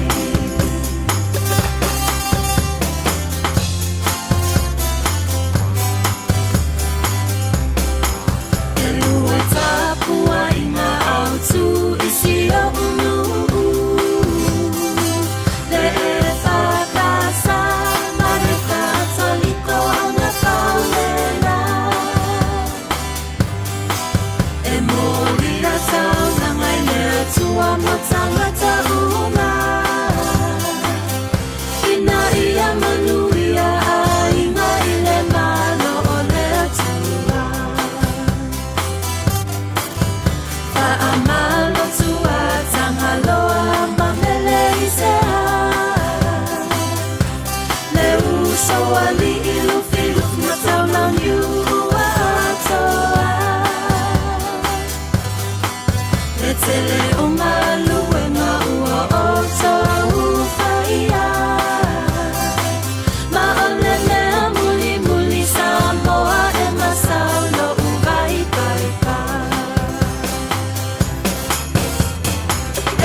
Se whakamali o kilometre makilingi ta ale vivinga o le whianga o putasi whale a lili le reia woli da utoi se whuluma le tolu midute o da tale o le itu la e lua e le tutua a le Radio Samoa. When you shake up a Radio Samoa, lua lua mai, washi shi mai, Radio Samoa, Radio Samoa, Radio Samoa, tasili mai vatolo. Radio Samoa. O nisi ni ho tātou whaalinga ia po o whaasilsilanga fo leo tonu mai leo fisa o le Radio Samoa a wala vai e le longpuia li o lau tau pa ia malo o tau mamalu nisi o wha moi moi le dei fo i viaso e misi la valona whae unga ia wala vale dau fo si la fia. O le tātou whaalinga mo e pe o na taunu mai o le wha malu stino lea o le Zumba mai le Team No Excuse Zumba. Talofa Samoa, ma de tuole tātou Zumba a le Team No Excuse i a Sotofi e pe o na basiriai i le OMAC po le Otara Music Art Center i le tolanga whaatau i Otara i le afo le ono i le fiafi e le isa tongi o le rei Zumba sumai tātou fiafia ma whaamalo si tino whaatasi a wale tātou soifua mano loina e maua le tātou Team No Excuse i le tuantusi o le ono pa se lau Alexander Crescent i le pito no o leo o Tara o le winga i le o le so o le aso antai o le whaia i fo i le tātou Zumba le da i le pito no o Tara. O le isi a tātou wha silsilanga o le tusi o le wāo filifili ma le tusi o le songa. A wone ngalo sau lo minga o le tusi o le songa wha tasi e male lo minga o le wāo filifili e mau ai wha penga o Samoa i se sifo tutuila ma manua o risi o tala tu o Samoa o alanga upu o le matafa i o le matai le whainga o wha le walave e peo wha i poiponga ma liu o le o siusinga o ainga Fesila whainga o paolo o si i whaaloalo, whaalanginga o e kālesia e ma le tele o le ngangana o whaaloalonga. E na o le fitu se fulu tala le tau, na o le ofisa o le Radio Samoa i le tolu pa, tolu ona Hobel Avenue Manukau e maua tuai sau lo minga. Morisi whaamtalanga, wala au mai le tātou ofisa i teimi whainga aruenga i le lua ono lua tasi lima i watolu, lua ono lua tasi lima i watolu. A whai e lere i lau sa veo ia ma lau si le fia i teko no losi wha nei ona po ha. A wa lava i te wha vai vai anga i sa o lava mata i lalo. E ale shopradiossamoa.co.nz shopradiossamoa.co.nz e whai mai eisa o ka wha vitai. O le whaasilsilanga mō le ainga o li o whaavaivai manu i le whiaanga o Sampali i le motele i sala whai. O te mua i whaatulo watu Samoa i lau whaafunganga tulau na lava. O le rei whaasilsilanga i whaapitoa lea i suli masua whauma o le rei ainga o lau au mau iau te aro nei o li o whaavaivai manu i Sampali. Whaamalamole e marau mia se tātou toi whailoa inga a o lei tu wha tu mō Samoa. E lo tātou whaamoemoe e pei o nā sila fia. E le lei lava lo tātou nuti mea whaatasi e mau popoai ma tino le le iai e a le whaamoemoe mō le lumanai. Sumai mamali mai, whai so whirangalo mo lo tātou whaamoemoe Samoa i a te sema. E wala awantu i so se suli o le rei ainga o li o whaavaivai o manu i Sampali i na ia tātou awai e whaia ma le whaalo anu tele a fia malama tili vala mai a tātou numero nei o le olua tasi olua lua tasi tolu whawhaiva.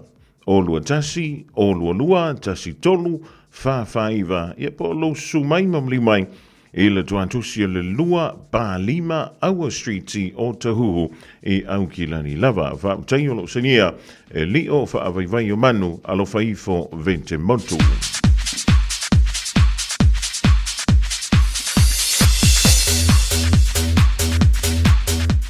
Silsilanga mo le tumalo le fanga mafalea se la. E silsilantu le paia ma le mamanu o le maftanga le tanto tumalo le fanga mafalea se la. O le awhia le tanto whilo inga i le astone nei i a pinati i o Tahuhu. I le Julai se fulu malatasi le tai au. E wha malamalama i le se leni Samoa. I le tanto wha moe i le tanto siva sa whaia. Matala no ai nisi o mata au ai fia mau ai so o tau whirangalo. Mo nisi wha amtalanga, wha so tangi mai le numero le telefoni. O le olua tasi, olua ono, fitu o iwa wha. Olua tasi, olua ono, fitu o iwa wha. Wha amtangi lo seinia e le komiti.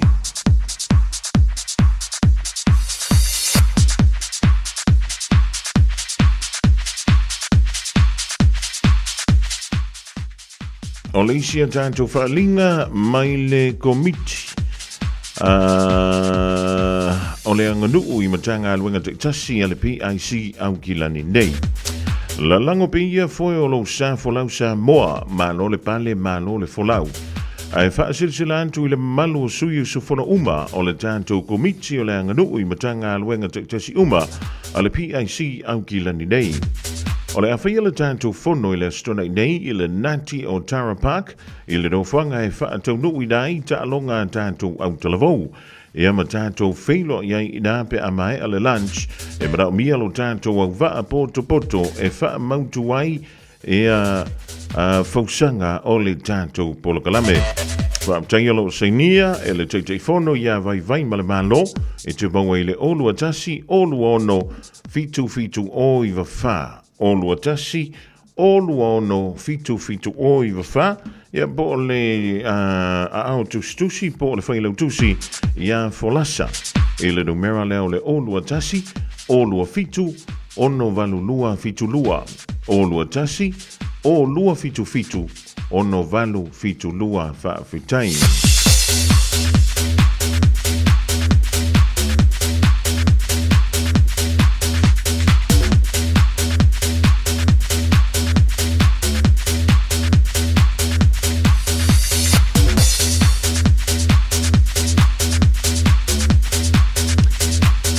Nisi de tātou wha silsilanga lau tonu mai lau fisa o la radio Samoa le rivaenga o le awoli. Wala vale longa puyeli o lau tau pa ia ma lo o tau mamanu. Tuli ta mai le awoli a tai o le kwanta i li Julai lua. La mwhele onda toi awina toi nisi o tātou wha linga ma wha silsilanga. Wala vale longa puyeli o lau tau pa ia ma lo o tau mamanu. Sive vai ngā walesi mo oile de yawo.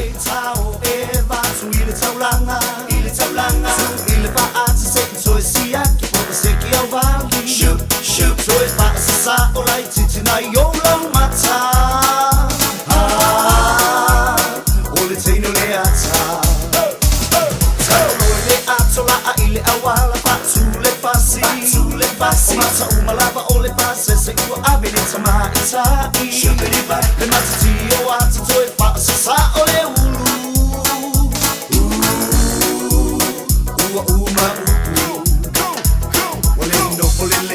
Driver, uma sui fo iana fainga, uma fo iluma le ave ma faia na fica. Uma sui fo ilana mata, se patasi ilana faata, se ilava wa ata na oia ilona. So swing le kia itai liuma, aole musica ua mata fo io me kiki ilona. Se le afrike si tutu mai musica reti.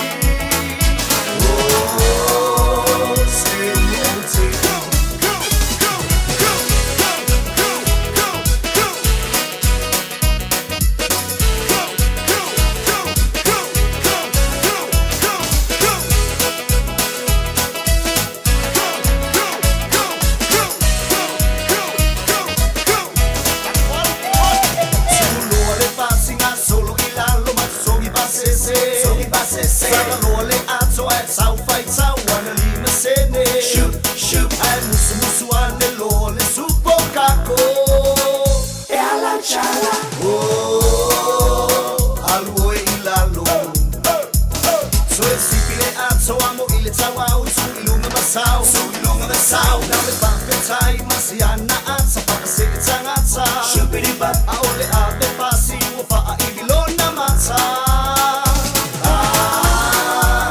pase se ni ata pa solo leva pa what's amilo ile taulana pa wole po ile so saule mole manaba shubidi ba ai musu salale aso pa lai out silo mai sanata pa io colava ise che pua ele mawala ba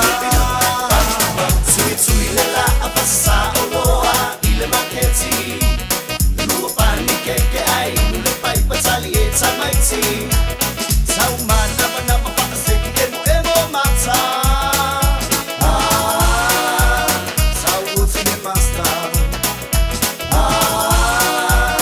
sau utine masta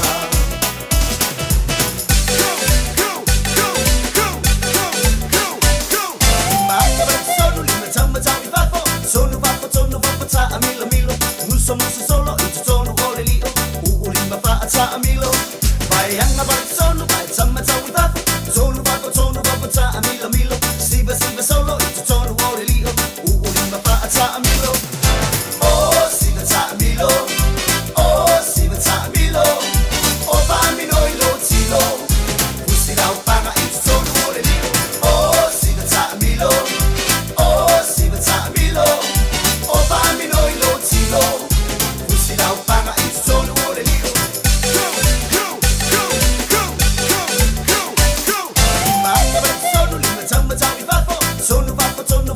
Amilo muso solo it's so no more than you ulima fa ata amilo vai hanga ba solo vai sama tawi ba solo ba ta amilo siba solo it's so no more than you ulima fa ata amilo oh siba ta amilo oh siba ta amilo oh bambino ilo tilo usila upanga it's so no more than you oh siba ta amilo oh siba ta amilo oh bambino ilo tilo usila upanga it's so no more than you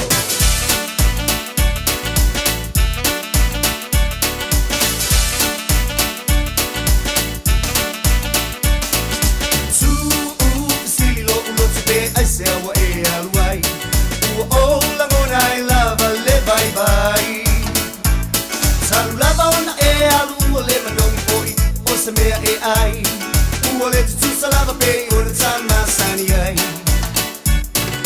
ma fa wile lo sa se ulo tomo oi se u maule ma putanga ha ole uole tueva ai ore so e po nai lo isala pele io walo pa awa e te anu ese ua o ma imana tuina ua e alu ua o ma imana tuina ua e alu I want you to tell me why you walk out on me I'm so lonesome every day I want you to know that since you walk out on me nothing seems to be the same way think about the love that burns within my heart for you good times we had before you went away from me walk right back to me this minute bring your love to me don't say I'm so lonesome every day I'm so lonesome every day I'm so lonesome every day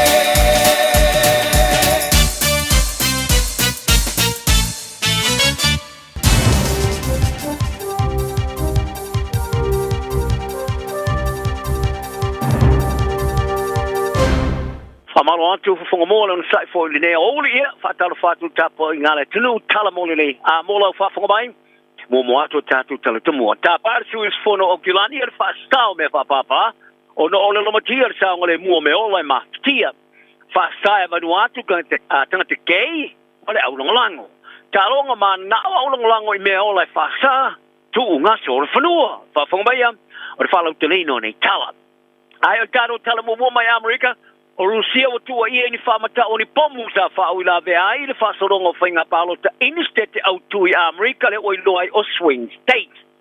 O le aso leo lo whasoro le whainga palo te tele le atulung o filia tau fawaia po seisio Kamala Harris ia po Donald Trump e filia ia vema presidente e rusa mani po tir kamai e ta wai e lua ini whalipalo te Georgia sa pnia mo se taimi ina o taunu atu ni whaamata o ni pomu e pe ona whaamatala ina e suia ofisa o ni whaingaleanga a Rusia o pulenga o stete ua matua e tu ai mamatala o anga i atu whaitau miliona o tangato le tulung e whale palota mo le whaiola atu palota e se tau futuringa e pe ona ta wai le vāpala lata o se taimi o le pōna nei taimi New Zealand tau ona tatu ona ata mai ai se unga e iai lea whainga palota tele o le tinasa mo sfono le fono patonu o le taulanga o kilani wo i ta par whasai no le whatauino me whapapa po fireworks mo le pui ai maunga o kilani ma me ola o le sui sfono ma le te fono o le komite o tula fono ma le saunga le mua tanga talau tele Josephine Bartley ta i whalia o matua i le fie le matia e iai o noa i mu o le aso na fie masa ni ai o na whaamana tuino o le aso me whapapale o mai le pōna pō le Kai Fawkes e sa i whalia sa a mata mai lava na whaia me whapapa ni aso lo matu ma wo le tai me tipi ai ma wa lava fo i lea whalia Miss Bartley o tata e whaamare ma lea pe o mai lo i me whapapa ma ua mo mi ai le whainga malo e whasaina.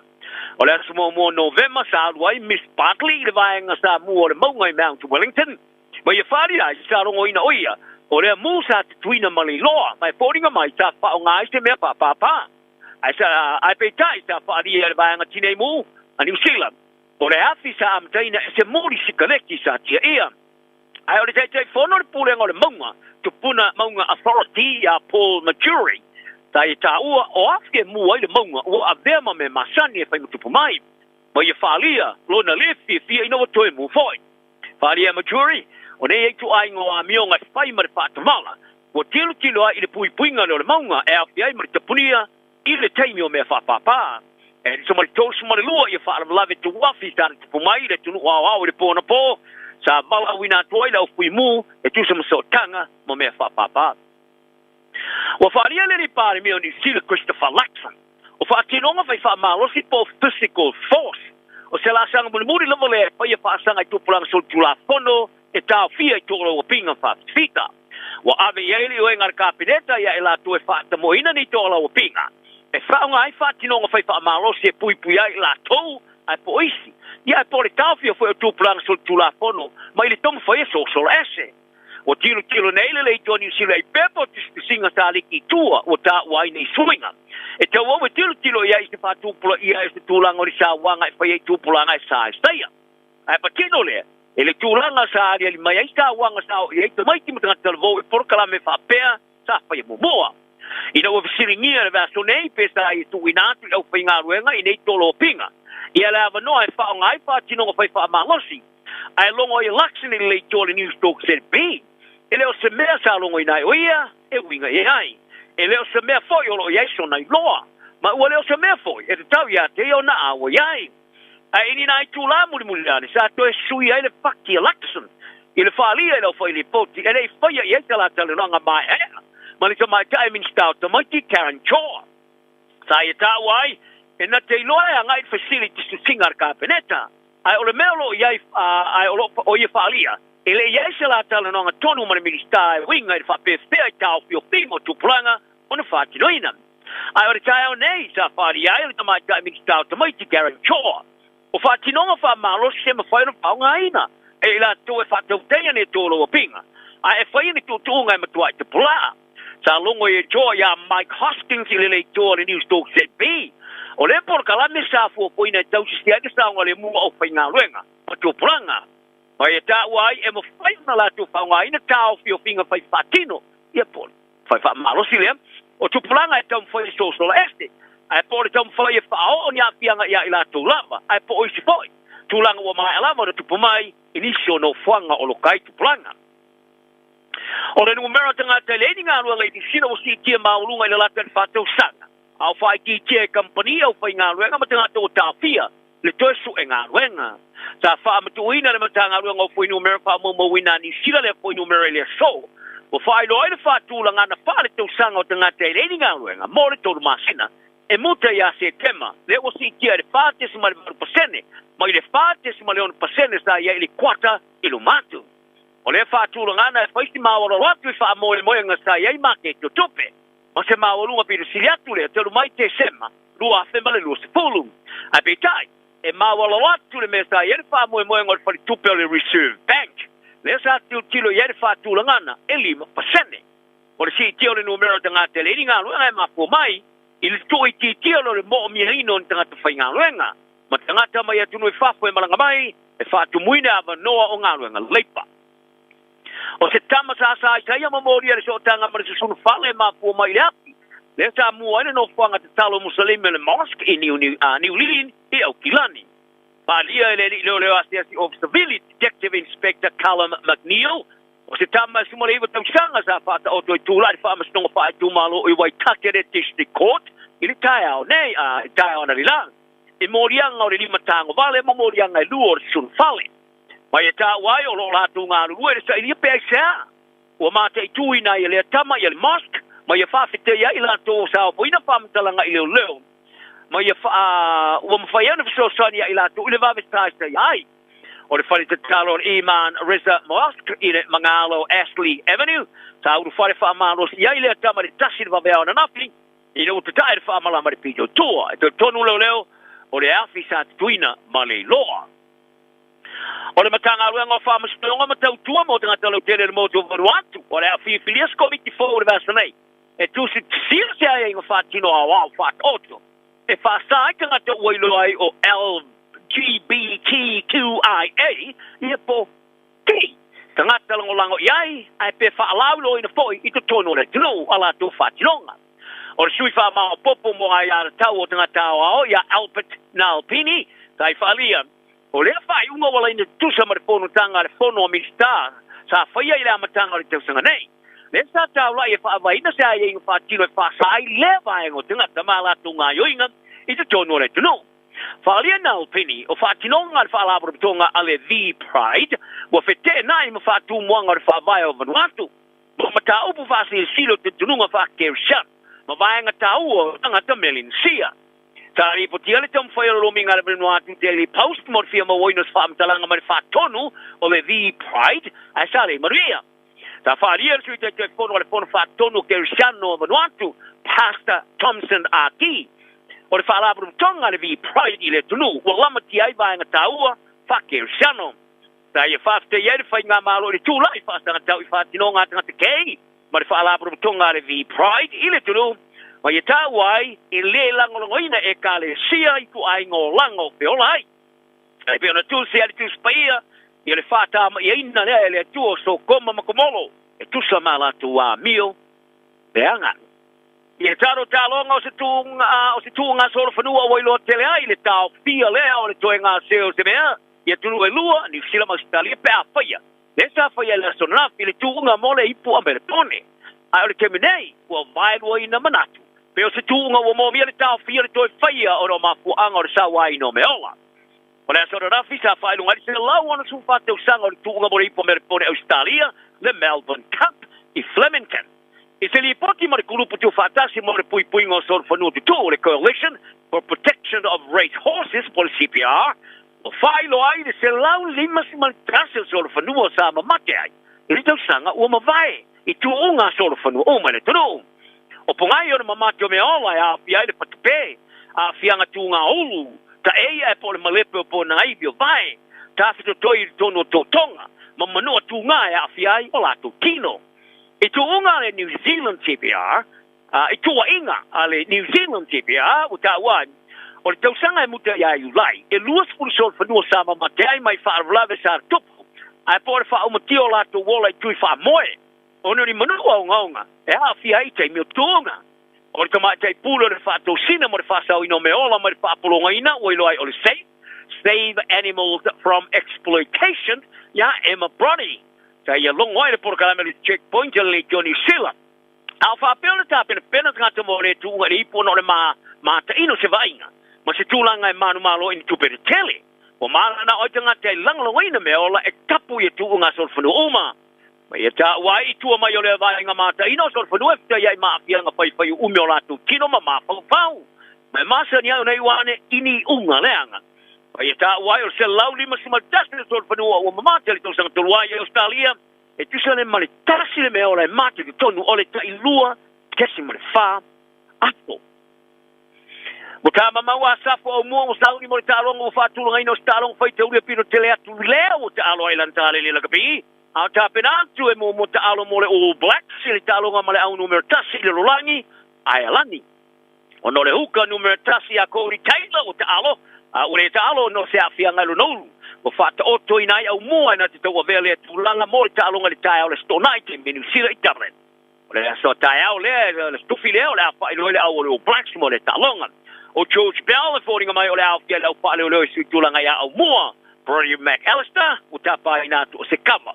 O au mua te loi ki te lava le tālonga a toa sa tālo e le tālonga le sa manu malo ia Engelani i whai o le aso.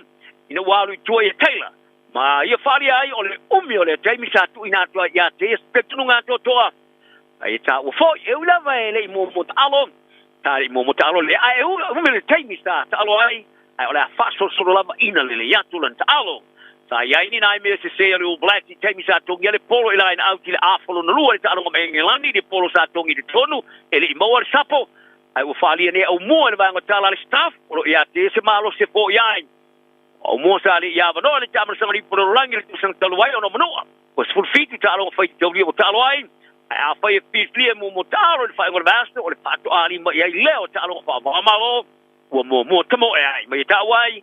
Ele o yesu swing al fa tonga ron mafo fau mana saunu ni ngatu ile talo telen ba alani yo tala na le yaso angale ile istelesi manuia le ne oli Ua na o le Radio Samoa se furulima iwa toru a mo e tau tuaina o e ilaungana fitu aso le vai aso.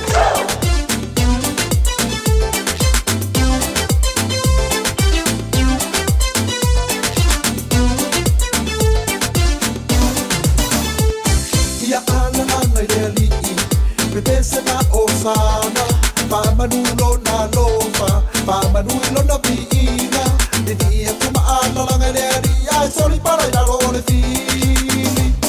Ya ana langa deri, pese na osana, pamanulo na lofa, pamanulo na piina, dia kuma ana langa deri, ai soli para ila role fili. Soli, soli, sei soli. Soli matu ai soli, se soli la lo le fili. Soli soli se soli, tu ai soli soli se soli. Soli matu ai soli, tu ai soli soli se soli. Tu ai soli la lo le fili.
fili au le anga u fa u kale ku loange ia Yesu o ia o le kupu o le file mu sabaku ai so matu ai so ina o le file so matu ai so ina o le file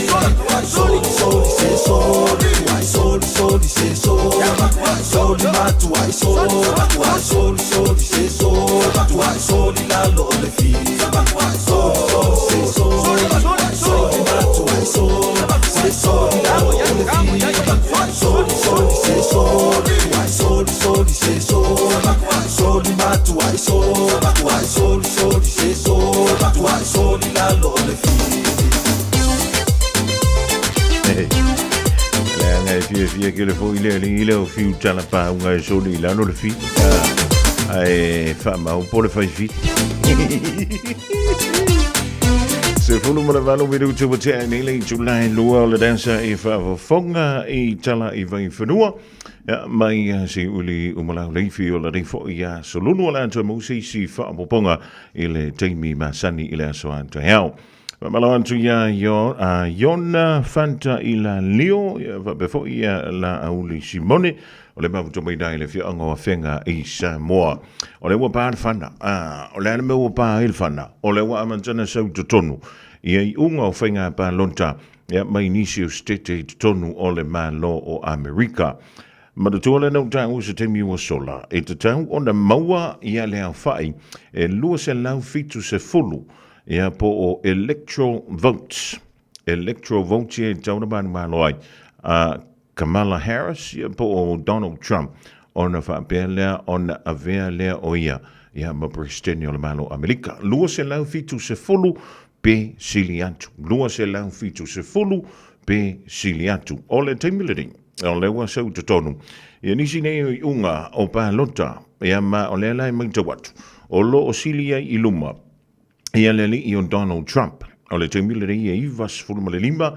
ia na electoral votes ia wa maua fua lea i le tolu se fulma le lima a le tawita i sui presidente ia Kamala Harris ia fua antula ia e ono se fulu electoral votes o lo fa pele ona vai nei le tu unga o lo o faia le i le vau Donald Trump ia ma le tawita ia Kamala Harris ia ma tua e le i tai ono se fulu le ilu mai le sao Donald Trump i le iva se fulu ma le lima Kamala Harris e tolu se fulu ma le lima e te tau ona lua se lau fitu se fulu ia lau fai o electoral vote maua e se tasio i la ua ia ona mauti noa lea o leisi presidente nau Amerika mo leisi whainga o leisi whātausanga i langa iatu i le lumanai. O lo tali i stasio tātou malo, ste mio na tonu mai ei leo na tātou talanoa le iai i le tūlanga fo i peo de iai lana tūtuma ma lana au nanga. Talawa antua i le whionga ia Leo vil te monto le fantasi me fo le ni vaingo le awodi i le tātou polokalame. Talawalava o Lapi Marina, mau pelo li tio i le Radio Samoa tasi lima iwa tolu amo. Los fulu tasi miru tau te ai le lua wha malosi piki le whana wa onga lo tau umi stengmia no tu ua lea o onga fo i le whana. My baby, look what you done, my baby, look what you've done to my heart. We made a date, you said maybe, then you walked away with another baby. Now look what you've done to my heart. I got so lonely blue, lonely, lonely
fuia ua whaalata I le sipula vea vea olo o I le whaatoanga O le lupe la le lei O le mo e tau whelei O le mongo ua lele Ma ua wha pepe pepe Le masa tele le tava e ua pa e pa e Ua lele atu I sa sa e ma ona fulu o tauli e o umi umu pa auli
Fianga mai DJ 651 Mawino Tama o le whaiwhai so I le rivaingo la woli ra walus fun maleo no midute. O te anile tula e lua e ile wha se silanga tā wala utonu mai le tātou ofisa ya wala wale longa pui ili o lau taupa ia. Ma lo o tau mabalu ele I wha wawina ni si o tātou polo kalame whanga solo ile rei a wole o le a solunu ya e le o tau mi fwiste mitu wa o ngā le whanau. Ya o le sofu o le so le tupu wa e o le masini. Ya o le te mille ya ni o lo vavi o le masini. Ya ma e wha solo tu ya le tau langa wha tau. Ya o tau o le whale nā nei le whiawhile te mi vela ni kukara vanga lei o le whale. Wha silanga le i wa tau mai. Ainga I whale toi I santu pa I tea. I le awa ma le whaaloalo tele e te talo atuai I le mafutanga alo ma whanau le tātu ainga. E whale toi I santu pa I tea o lo alala ma papa au I so se I tua au ki lani nei e whapea. E toi fia maua se tātou whilo inga i le astona i nei a soiva o Novema, i leitu la e tasi la wauli ona iai nisi o mata upu tātou te fia talanoa iai e au mai iai so fina ngalo. Wha mole i au tangia mai le dei wha asilasilanga tā ua, wha whitai alo o sainia e asianta nu o sala, malau tafi sina pati e a ole tai tai fono. Toi au rātou le tātou wha asilasilanga tā ua le dei a inga i whale toi santu paitea. I le awa male wha alon tele, te talo an tuai le bautanga alo ma whanau le tātou a inga i whale toi santu paitea. O lo alala papa au i so o sei tuo au kilani nei e whapea. E toi fia maua se tātou whilo inga i le astona i nei a soiva o Novema i leitu lai tasi i le awa uli o le ieni si o mata upu tātou te toe fia tala noa iai e au mai iai so tau fina ngalo. Wha mole i au tangia mai le nei wha silsilanga tā ua wha awhitai o lo sainia lea e a sianta nu au sala e malau tafi sina panti o le tai tai fono.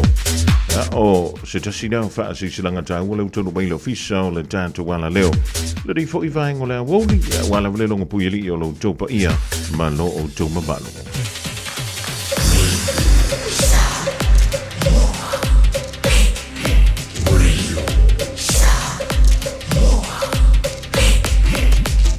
Tasi lingoi betul, amo.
So from Valley now, Small Man, Male Pacific Land Band, le divine la woli tolo mi tu bote ile afo le lua polo kalame ole a woli ba foka bo se o dele July fa ile fia na nei. Ole timile de yo lewa mangta watu fo ile le fa mo ngai pe o de tu de mai le lunga o tanto upenga te fa ilangi. Ya le tulanga pe o ile tamo e nga le sa ilinga o le si prestene. Ja, allemaal tele Amerika ile vale o Kamala Harris le sui prestene pe o de yene. Ja, Malaysia avemo mo prestene tu sanga o tuanai le li o Donald Trump. Ele termine pe o de mangta wantu le divine o la only Donald Trump. Iva se fulu malima ia ana electoral votes. Kamala Harris na ole tolus fulu malima electoral votes ye pe on mau. Mai amai afa salonga fa apisinisi. Na ole to fa madantu tu yan te oi. Ia le tulanga fo e pe o ye ia le tantu fa so. Lesa awina tu wai le fa mana malamaina. Ole tulanga e pe on mo mai palota. Le me fai ona tofiai ia le president fo ole malo telo America. Fia I mea whai manga yo inga I le taupito nuu. Ua mawhai ona au ina atu e le pūlenga anu o au kilani. E ala atu I Auckland Council's local boards. O le Festival of Roses I Pānau. O se wha moe moe matanga o fia e ua tāpena ina mo oi malo a inga. Sila I le au le lei o tonga la au. Mai moa I le tele o whaafia fianga. Tau mawhai mea ai ese. Whaatau mea tau lima. Ma le tele o vainga e ao ngā mo le ainga atoa. Amatalia le aso se fulu o Novema. Mai le se fulu tasi il tai au. Anga I le whae le afiafi. I le Dove Maya Robinson Park Pānau. Mo nisi whaamtalanga. Tanga I ana I le ourauckland.nz. Ma o omi le upu events. Avia maua sosa. Omega ka. Ia maloi moa. Omega ka. Sabale tau mo fie. Omega ka. Fili mai loile Omega ka. Omega Cars, lua selau Cavendish Drive I Manukau. O le telefoni o iwa lua fitu 5 tasi lua. Susu mai Manukau ne. Omega ka. Umalole keisi le Omega ka. O e sauni malanga I Samoa, ma le tualola moana rentals o lo o maua ai sosi tu ai ngā taavale mautotongi mo so se mana onga. E mawhai ona piki le taavale I le malaiva lele I whale olo, po le tātou ofisa au tu I ala fua. Pe mo moli anto foi I le whale tari malo o lo o e wha mautu ai ai ngā whaabitoa. O lo o yaile insurance cover e te fili mai ai. Nei tupu se whaalawelawe ai o lo o yaile wha mama avenga, male pui ngā mo oe. Mori se whaamtalanga wala au le tātou pa anga le Pacific Easy I le ovalu se lau o tasionono. Pea siasi le tātou apia fōlinga o le Moana Rentals o le upenga te whailangi o le moanarentals.com.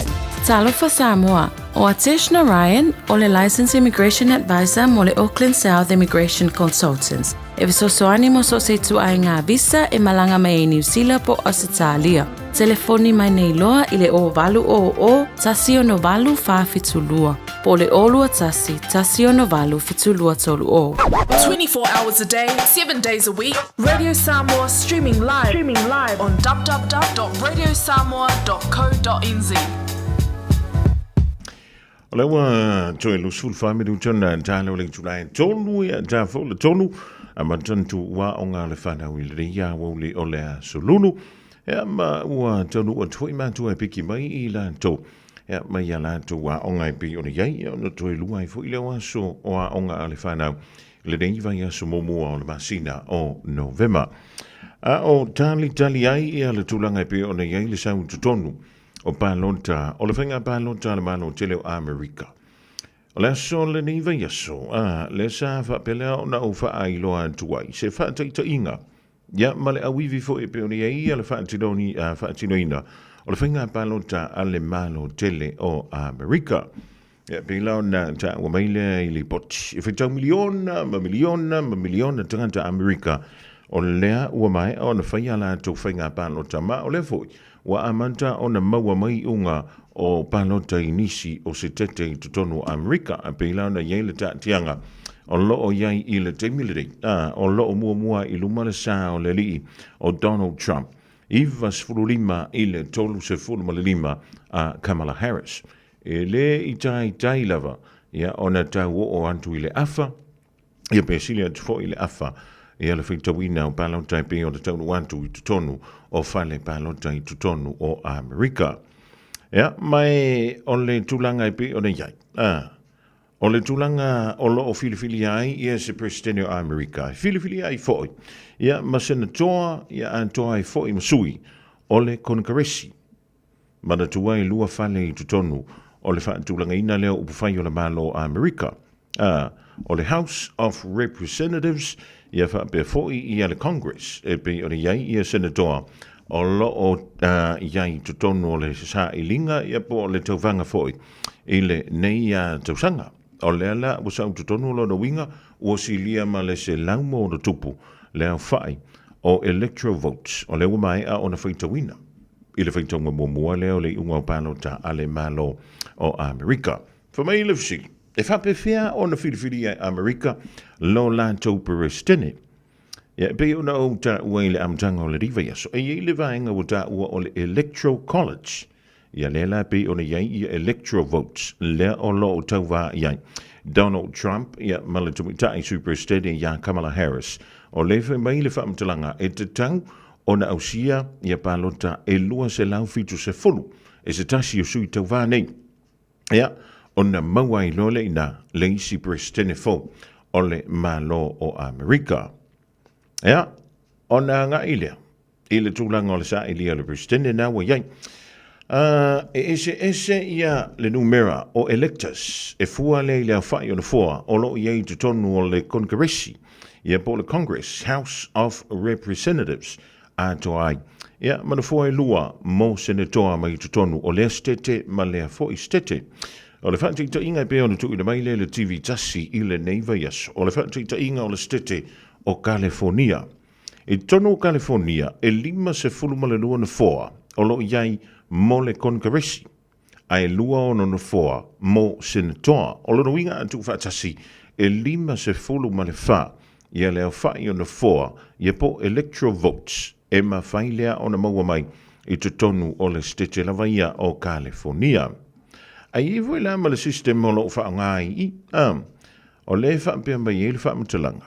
E wha se fulu ma le valu stete o Amerika. E wha ngai le system lea. A whai, o le wha tita inga. Ai sau e tele atu pālota. E pālota ia Donald Trump I to tonu o le stete leo California. O lo no winga. E manu malo ia Donald Trump. I no fua umana e lima sefulu ma le wha I to tonu o le stete o California. E le wha pefoi le wha pasene. O le mea nei tau. O le a foi. Winner takes all. O lo no winga. Tusa lava pe bawa I to tonu I ni pālota. Ia po ni fua. Mol te mai tai sui presidente ia Kamala Harris I tonu o le stete o California. A fai e saule I unga le pālota I tele antu pālota. Pe ono sefulu mon tupu ia Donald Trump ia Kamala Harris I to tonu lava I o California. Na o le whaatita inga le avatu. O lo no winga, wha mai le tu la fono. E ave uma pālota po na fo ma Donald Trump. E whapena fo ila pe asu iantu ia Kamala Harris. A saule I unga le pālota e tele antu pālota po electoral votes. E manu malo ai Kamala Harris I to tonu o le state o California. O lo no winga, o le wha mai le tu la fono.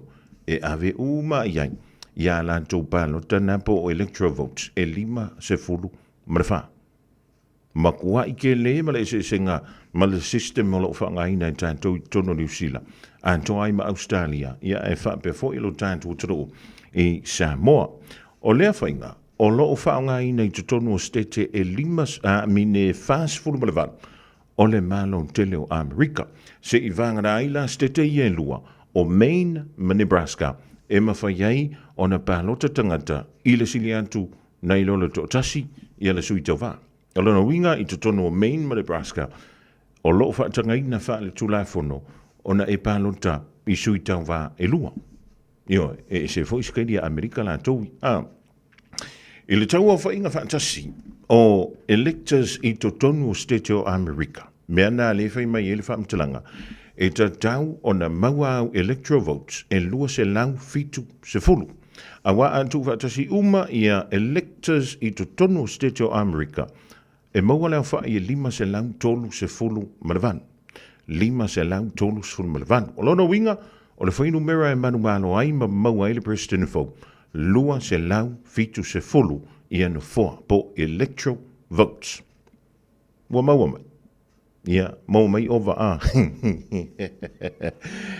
E le whainga pālo tau la tausanga e lua afe lua se fulu. Na whapele o na manu malo ai le ali presidente ia Joe Biden e pālo tai tolu se lau maleono. Ia pe tolu se lau maleono electors. Le na manu malo ai le o lo avem presidente i le timideng. O Donald Trump na o le lua se lau tolu se fulu male lua ia na pālo ta. Ia po na fōna manu malo ai i le na fo i tausanga. Ia, ona yeila ia lea o le mea tau. O le certified session, joint session, a le Congress. O lea o le awha apele o le whaatutaia, e le sui presidente, ia mawha ai loa, ia le tangata, o lea ua manu malo, ma avea ai ma presidente fau, o le malo o Amerika. Ia, o na whaatali e lola, ia lea, po le ale ting, ia, o le an tanto whaalonga umai, i le saundoanga, a le presidente fau, o le malo tele o Amerika. Ia, o lega, ia manatua, tele o le ting, e sa wei whamatalanga, e whapea mai, te yeiste tēnā e mwhai o nanga i CC4, ia pe mwhai fo nanga i sasa e mwhai o nao i le lanu mumu, e mwhai fo i o nao i le lanu moana. Ia, mai o loo whapea mai ei, o le state o Florida, o se tasi nei o swing state, i to tonu o Amerika, e pe ona iai le teimi lena manu malo ai. Ia le li isa avem presidente i le whinga palo tō le luafi, le li o George W. Bush. I rau ua manu malo ai i le afoi. I palota. Ia ma ese ai i la ua ma Al Gore. I le na o le lima se lau tolu se fulu ma le fitu palota. Ia le ana da ua mai i wha maubonga i to tonu le state of Florida. I le tausanga e luafi. Te le manora i e whaamsidonga sa whaia i winga i le nama ta upu. Ia, ma sa whapefono toi tūlai mai. I le tausanga e lua festival mareono. Le na manu malo ai ia le sa tamo e fo i le whainga pālo tala da tausanga le tupitai. Ia po o le whanatua. O le sa vem presidente o Amerika i tausanga o mawai o Bill Clinton. Le tupitai ia Hillary Clinton. Le na manu malo i le benta o le popular vote. Ia pita iane. Na whaia ina o ia le whainga pālota. Ina ua suwingi antu i estete. Ia ma manu malo ai le o Donald Trump.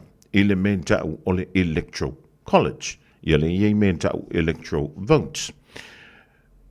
Easy swingy states. Ia po swing states e pio iei ia Arizona, Georgia, ma Michigan. Ia o le na manu malo ai da.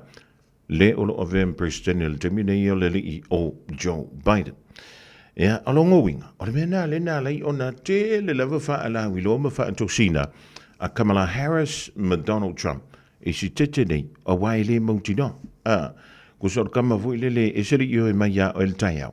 Ai o le palota e seri mele palota. Ia isa o le wha kunga vui le a misiruki. Io e.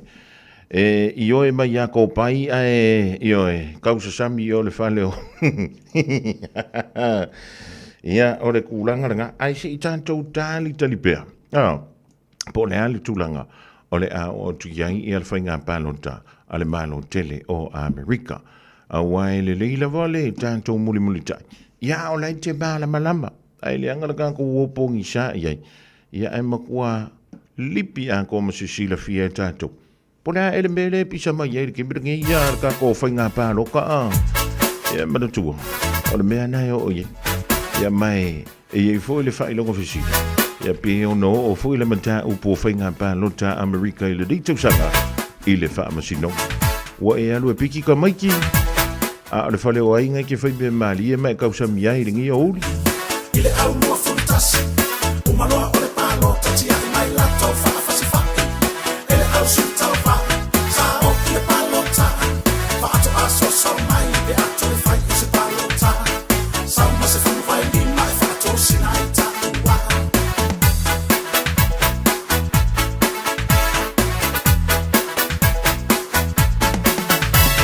E mani a tele i aso. I whai ngā pālota. E tina lama le mamau. Tua whale o aina. E anu rana o le ta vale. E au mai ai le tangata.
whaonga le tautua le Pacific Easy le masina to November ma wailo vano te manu malo ai whailonga tupe e fast food tana o saunia mo ana paanga e luas full whailonga mo Samoa luas full whailonga mo tātou New Zealand nei e se ina whailonga se fulu asto nai o vai aso te tasi mana tualo whawa pia tātou whapitoa nao le lima tala pia whaonga ina le Pacific Easy mobile app e whaatino ai au tupe whamomoli mai lau telefoni whabe ai o loa avano fwoi le tātou direct transfer e te posi mai ai lau tupe le tātou account ma whaamalia ina fasili i lunga o le telefoni ma whaatino ai le lafaina o lau tupe ai ngā whapitoa mo le tutongi no pili o le vai mo li maisi au nanga i Samoa o lo ma whaina whaatino o le tātou au nanga o le Easy Pay asiasi mai loi tātou ofisa i o Tara o Tāhuhu ma le taulanga whaatau i mangele pe walau mai le telefoni o Barsalau o tasi ono mo se la e lata hatu i ante oe pe whaonga le tātou app po le direct transfer e whaasawa i lo teimi ai mo se wa tangata fo i le pensini Pacific Easy o la paanga mo tupe whaamo moli i Samoa. O se tala fia nei Samoa, wei nei se tautua ma se au nanga family noto mai le company o le City Car fua tusi tasi dua lua Lincoln Road Henderson te maua iai le tele o tawa la poa ban e o foi tatu tawa le laiti. Tania foi la tau wha le tonu tongi e talafu mo le tatu cashback. A man tatu lima se lausi aga ia tu le lima awha tala. Fe so te mai ulungia Peter Perenanto le numera o lua tasi o wale walu fitu lua. Pe ai manau mia se tawa le fau molo a inga i le tau malulu. City Car done and said. Beta Drive Doctors i le taulanga whaatau i mangele whaapea manrua. Mo le vainga o so ngase pe amana o mia. E whaatino e fo i matupui pui o le whana witi. O tupui pui la COVID is full river. Mo i lātou es fuluan tausanga malunga atu. Whaapea matupui pui o le flu. Wala au telefoni. Lua lima fitu, walu lima, iwa walu. Mo so wanoe whaatino ai nei au nanga. O fisa wha i mangele i taftafane o le McDonald. Amanrewa e taftafane o le Falitusi po le Public Library. Peter Drive Doctors Clinics. Talo fa Samoa. Wa ule nei o kasputi alu. A wale sui ya lingila o le kio. A eva mai ina se fudu lima iwa kolu. Radio Samoa. Vevela a. So ono mala familu tala tolu temini. Ja, o lewa so leisi unga o le taufanga Donald Trump, Kamala Harris. Donald Trump se lau malatasi electoral votes. Kamala Harris fitu se fulu malatasi. Donald Trump se lau malatasi temidei. Kamala Harris fitu se fulu malatasi electoral votes.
this update, neither US presidential candidate has yet picked up a swing state as vote counts roll in.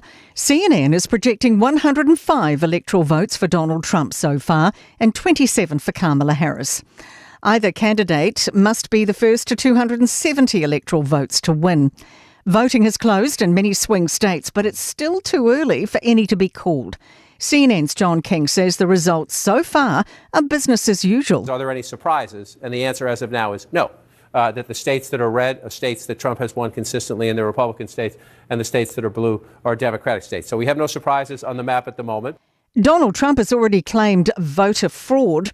US Ambassador to New Zealand, Tom Udall, says he's hopeful power will be transferred smoothly. One person shouldn't ever be able to take over. It's very important to see that mechanisms are in place for the peaceful transition. Some people may feel differently about it, but the system works well, and I think you're going to see that. The economic downturn is catching up with the labour market. Stats NZ says the unemployment rate reached 4.8% in the September quarter. It's up from 4.6%. There were also annual increases in numbers of people unemployed more than 3 months. ASB senior economist Mark Smith says the rate could have been higher if there wasn't a fall in workforce participation. The reason that workforce participation rate fell is that workers are really finding it much more difficult to find work, and their attachment to the labour force is waning. More details about the Treaty Principles Bill will be revealed when it's introduced to Parliament tomorrow. The controversial bill from David Seymour has attracted considerable criticism. But political editor Jason Wall says this is a bit of a blindside. An earlier cabinet paper showed the bill was initially planned to be introduced to the House on November 18th. And that's news. In sport, the All Whites are taking no chances when it comes to their looming pair of World Cup qualifiers on home soil.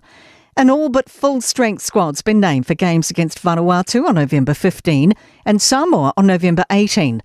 Joe Bell, Callum McCowart, Sarpreet Singh and Finn Sermon all return after missing the October victories against Tahiti and Malaysia.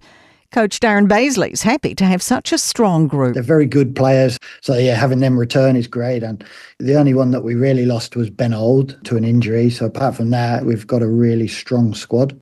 Ireland centre Gary Ringrose is fulsome in his praise for the impact of Kiwi-born backs coach Andrew Goodman. The former Crusaders assistant has taken over from Mike Catt ahead of the end-of-year tour. And that is sport. I'm Raylene Ramsey.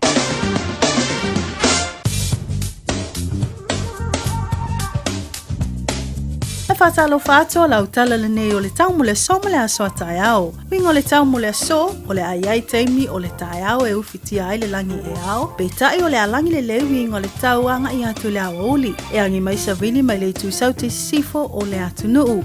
Le vela whamawina mo le aso e sfuluiva tikiri ma lo na manu lua sfu tolu tikiri. O le angoto le lai le to tasi minute le itu lai valu I le afiafia nanei. Mo le asa tai ai ma tele na awa o le tai ao a tai ao. Ma o le angi mai sa vini mai le tu sau te sifo ma le whaalongoina le angi malu mai I le afiafi. Vevela mo le aso a tai ao e lua sfulu tikiri ma le malu lua sfu tolu tikiri. O le aso e le lai le iwa minute te ai le tu lai ono ma o le angoto ifo I le itu lai valu I le afiafia tai ao.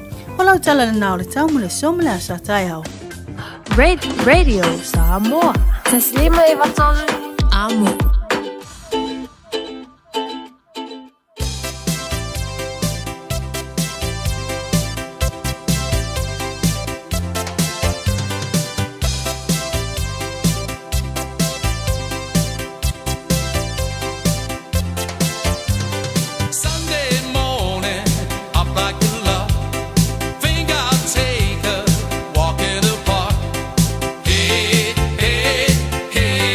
Beautiful.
Malio, Dennis, I killer the bang on only beautiful Sunday that we're going to do to make the Talofa. I know for see pa outside the Bible tuli batang out there for the top. Beta Drive Doctors, ile tau longa fa tau I mangele, fa Pierre Monroe. O le vainga o so ngase pe amana o mia. E fa tino e foi ma tuipui o le whana witi, o tuipui le COVID is fluiva, mo I lato is fuluan tau sanga malunga atu. Fa pea ma tuipui o le flu. Wala au telefoni, 255 85 iwa mo so wanoe fa tino e nei au nanga. O fisa fo mai I mangele I taftafane o le McDonald. A Monroe I taftafane o le Falitusi po le Public Library. Beta Drive Doctors, Clinics. Avia maua sosa Omega ka Diana knowing moa Omega ka Salale tau mofie Omega ka Fili mai loile Omega ka Omega Cars, lua selau Diabetes Drive I Manukau. Pole telefoni o iwa lua vitu 5 tasi lua. Susu mai manukau ne Omega ka Umalole keisile Omega ka O le Parkinson and Bowskill wa silia mal se lau tau sanga lana tau tua I le ngau sia o maafa manatu ana ngata. O tau sa ili sa maafa manatu mo se pele ia oe. Le Parkinson and Bowskill na amata ngau sia na maafa manatu. Mai le afe valu se lau valu ono. Vala au lole o valu se lau, fitu tolu tolu, fa tolu tolu. Pe emaili le info@parkinsonbowskill.co.nz mo nisi fa amtalanga. Hey! Ole te milongo le wanti o lewa se fulu miru te bute ne le tu line tolu fi filanga o le fa tasi mi fo le sunga ya Prince. Ole tu tu mala danga le casa beats and appliances wale fa la loina fo le lan tu tua. Ya male lan tu o danga telephone Prince o mayo. Lo falava uso manvia fafetai wa mai oe uso. I am getting ready to feel a little bit warmer warmer this afternoon with all your hot specials coming up, Prince. Yeah, I'm already feeling very All right, well, let's get the show on the roll. Prince, what's our first special for this week? Of course, brother. So this week, I have again got the 4 Sekia specials for our Radio Samoa listeners. And I would like to thank you, everyone, all the customers and Radio Samoa for always supporting us, and keep us going and rolling and, helping more customers here in the store. So the first special for this week is a phone special that's the latest Apple iPhone 16. Or customers who love Samsung, we have got the Samsung S24. So you can buy any of this phone only for $17 per week. Sifulu Fikuktala Vayasso, and we can program you the Samoan Bible to Sipaya on any of the phone. And when you mention Radio Samoa, we will also give you the free surprise gift. That's right, Prince Olafap Tombo Moe Pione Fafongachi, le Divang Ola Woli, or Lewa Yela to iPhone 16. Apple Samsung S24 na ole se fulu malefitu tala elverso, sulfitu tala elverso, fili mai oi telefoni fo wana e lua. Ole tuang ole iPhone 16 bole Samsung S24. En verder toe je tono mole tu spa ia ngana sa mooi te finta wai le fale, ja po ole toa on tu spa ia po nga fe lava Michel Filsa. Ile da ole sulfitu tala elverso, maua fuala me alofa be a efa ilo yena efa fonga le Radio Samoa. Second special, Prince. Lua Fapitoa, it's the furniture special for the customers who are looking to upgrade their living area. So we have got this lawn suite and the dining combo deal. So it's a combo deal, it's a package deal. So where you can get 2 products in just one payment, which is $29 per week. So you are getting a fabric lawn suite, which is 3-seater, 2-seater, and 1-seater. No for Tolu, no for Lua, no for Tassi. It comes in different colors. We can customize this fabric lawn suite, which looks very awesome, very beautiful style. And you are getting a 7-piece dining table with the 6 chairs and a table. And the price, as I mentioned, it's only $29 per week. you are getting a beautiful brand new fabric lounge suite with six-seater and a 6-chair dining table. And don't forget your mea lofa. And when you mention Radio Samoa. That's right. Prince Olaf Jolon Luai Pile for Fonganchi, the Divine Woli, Lewil Tanto Lounge and Dining Combo. Lewil Tanto City to 4 Lebole, Potumano, Loli to Angle Fabric, Ele for Tolu the 4 Lua, Emily for Single Etasi. Ese is Umalan when Fiona e Fili Mayang. Ya Antoila Malaseti no 4 Male Laulo Ai. Ya mole potu ai. Ya alwan tu ai manofona e ono male laulo ai. Ile na ole lus fluiva tala ile vaiaso luiva tala il verso. Ma wai lau seti no mole potu mano lo ai maise ai. Ya le lau manofo mole potu ai. Fa ilo yeda e fa fonga Radio Samoa. Mo fuan tu lau me alofa maya Prince Malakasa Beats. Third special, Prince. Third special, it's a TV special. So it's a Sony 75-inch 4K Ultra High Definition Smart TV. So it's a 75-inch this week. We are having a promotion and on special. So it's a Smart TV 4K Ultra High Definition, which already have the Freeview, Wi-Fi, Netflix, YouTube. You can do Facebook and so many other programs. You can watch live from Samoa on the 75-inch big screen TV. Rather than you watching it on the phone, you can live watch on the 75-inch smart TV through the Facebook or YouTube on the big screen. And the price is only $26 per week for the 75-inch TV. And upon mentioning Radio Samoa, we will also give you free karaoke Bluetooth speaker, which also comes with the mic. Man, sounds like me, Prince, need to do a bit of singing for the holidays. Fab Jolon Tolu Pira for Gio Lewayela Tanto TV Hot Special. Oli joing on a Sony TV or Sony Smart TV fit to Lima Inisilo Nalo Tele TV. El1 to wipe ole free view elengan to lea. Ole na fo I ole male Netflix, YouTube, male Facebook, lem feo na udan tuai polo me ale Radio Samoa. Na ole luase fuluono tala il veaso luono tala il veaso mawailau TV fo le da mai le casa bits. Failo e fa fo le Radio Samoa le fa toa. Mawa fua tuai lau free karaoke Bluetooth speaker. Ja, male maike pule lava oi pepa ulua pepa tolu pepa fa. Ia leleo lau pese nala e pese ai ia Sofia Fia o lenei tausanga. Last but not the least, Prince. Of course, brother. Now, after watching the TV, and having a karaoke on the speaker, you must be feeling tired. So I have got a bed special for you. So it's the Sleepwell king-size bed, not a queen. So this time it's a king-size bed with the Sleepwell, very, very comfortable firm mattress, which also comes with the tall boy. So it's a combo deal again with the king-size bed and the Sleepwell New Zealand-made mattress with the Pusaisa tall boy.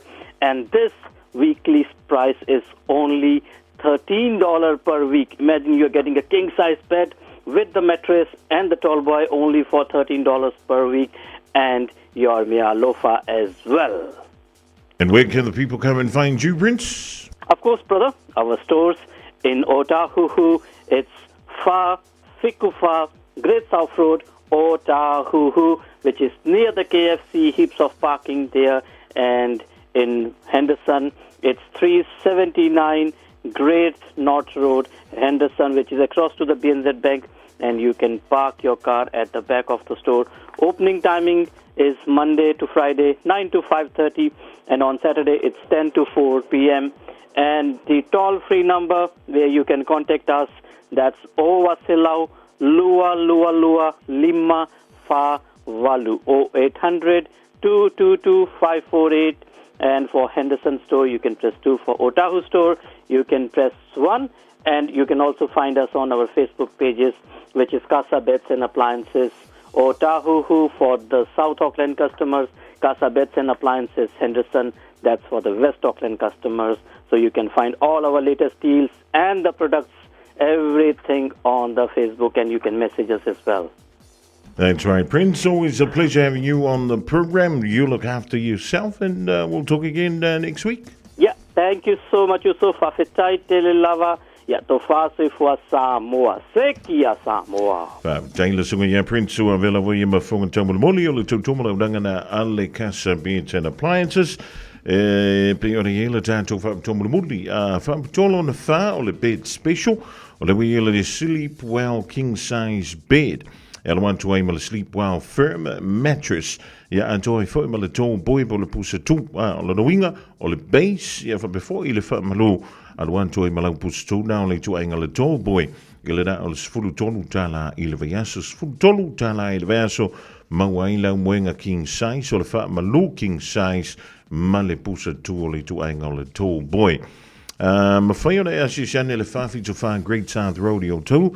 Out of a total level of KFC or to po idai Henderson le total feature we've a Great North Road e Henderson valau yele overlu selau lua lima fa valu overlu selau lua lima fa valu monisi fa mtalanga ya bwana vale to tumala undanga na ala sunga ya Prince Manley Casa Beds and Appliances. Tuwa telephone tuwa ile divang wala woli ma tuwa ya langan tuwa ile fana wa onga ole watu wa onga telephone tuwa binti wa me yo do ya me le onga le dia so sa ya onga pe sa e no fule fana. Lale ma fu anga wale ne no fule fana wa view holiday. Ja, le fa marufu spa tono le ta vale tono la inga pe tono le fale sui o fua onga fa isa me aisa ni mai mole to poloka lame o fango inda ole tuli matanga. 24 hours a day, 7 days a week. Radio Samoa streaming live on www.radiosamoa.co.nz.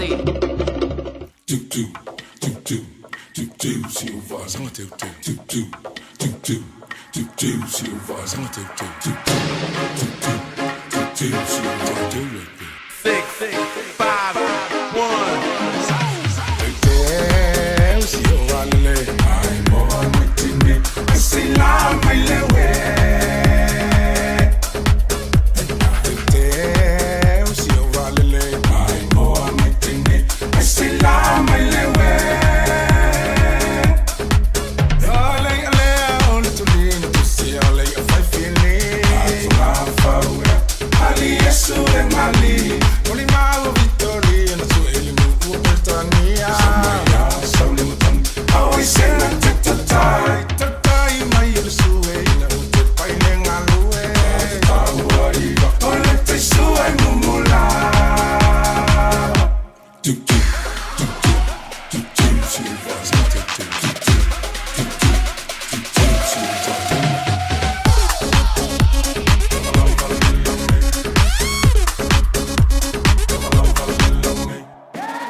Oi DJ 651 Mavanya Toloa fa before ile so ya wino le divine ola woli ile tuwa yo onga alefa na maleanga yantu mamantua I mauntu malawa le difo ya woli ole sululu ole tulanga I pio ya le fanga solonga le balota America ile so le feito winai ya balota se se umali pot ole termine e se foi numera e sa lungo le afo le hero e ole fui e se lungo le staff e se foi I unga o lo fa bela on au mai ele TV tasi fa be foi manisio penga te fa ilangi e pe ole ai le so ai ole wa se e luma le sa ole sa vema presidente America tu sanga vai mana tunga lo se lang fitu se fulu ia la fa io electoral votes te tango na manu ma lo ai le sui tova on Montinolea o ia les pristene fo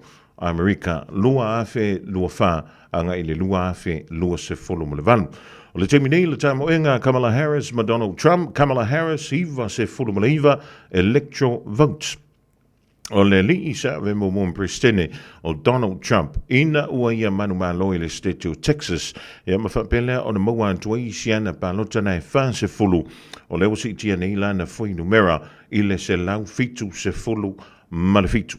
Se lau fitu se fulu malefitu. O lona winga la bea wa ia tu le foi numera Donald Trump le wa iai ile temine. E toe iwa se fulu male tonu lava ni electoral votes a Donald Trump. Ona Montinolea ua manu malo o ia ile sa ilinga se presidente fo Amerika. Pitai, ele tai ona mai ala feitonga o palota o le whainga palota le malo Amerika. Kamala Harris o loa mai ala whaitawina ia stete foi ma electoral votes lewa manu malo i o le timidei na o le iwa se fulu maniva va tusan lea ele ale o Donald Trump I lana manu malo lea ua se antua I lumalona sa I le timidei se lau fitu se fulu malefitu. Tuli manta ia pea ia ele tato polokalame la uli mafonga mua antoa ai malenganga I fo faiva ele te ole fai la vivdei le unga ole whainga palota Amerika.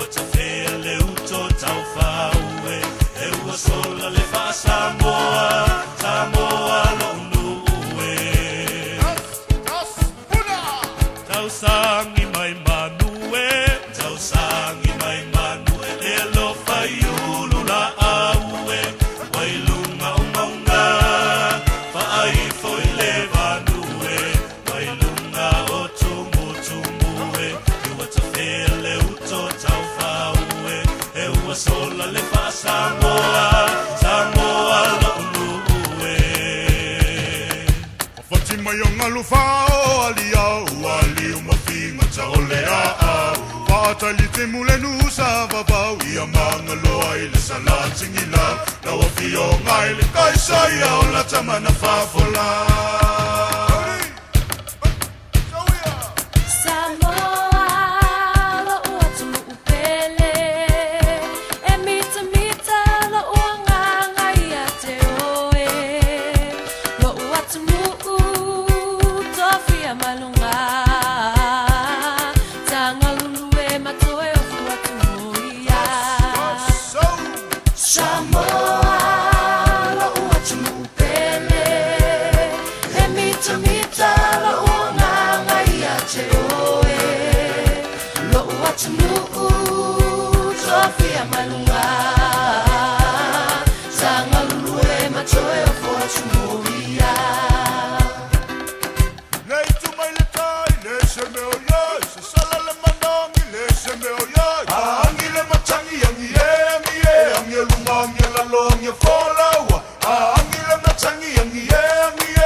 Value lela, lona tawa tiati.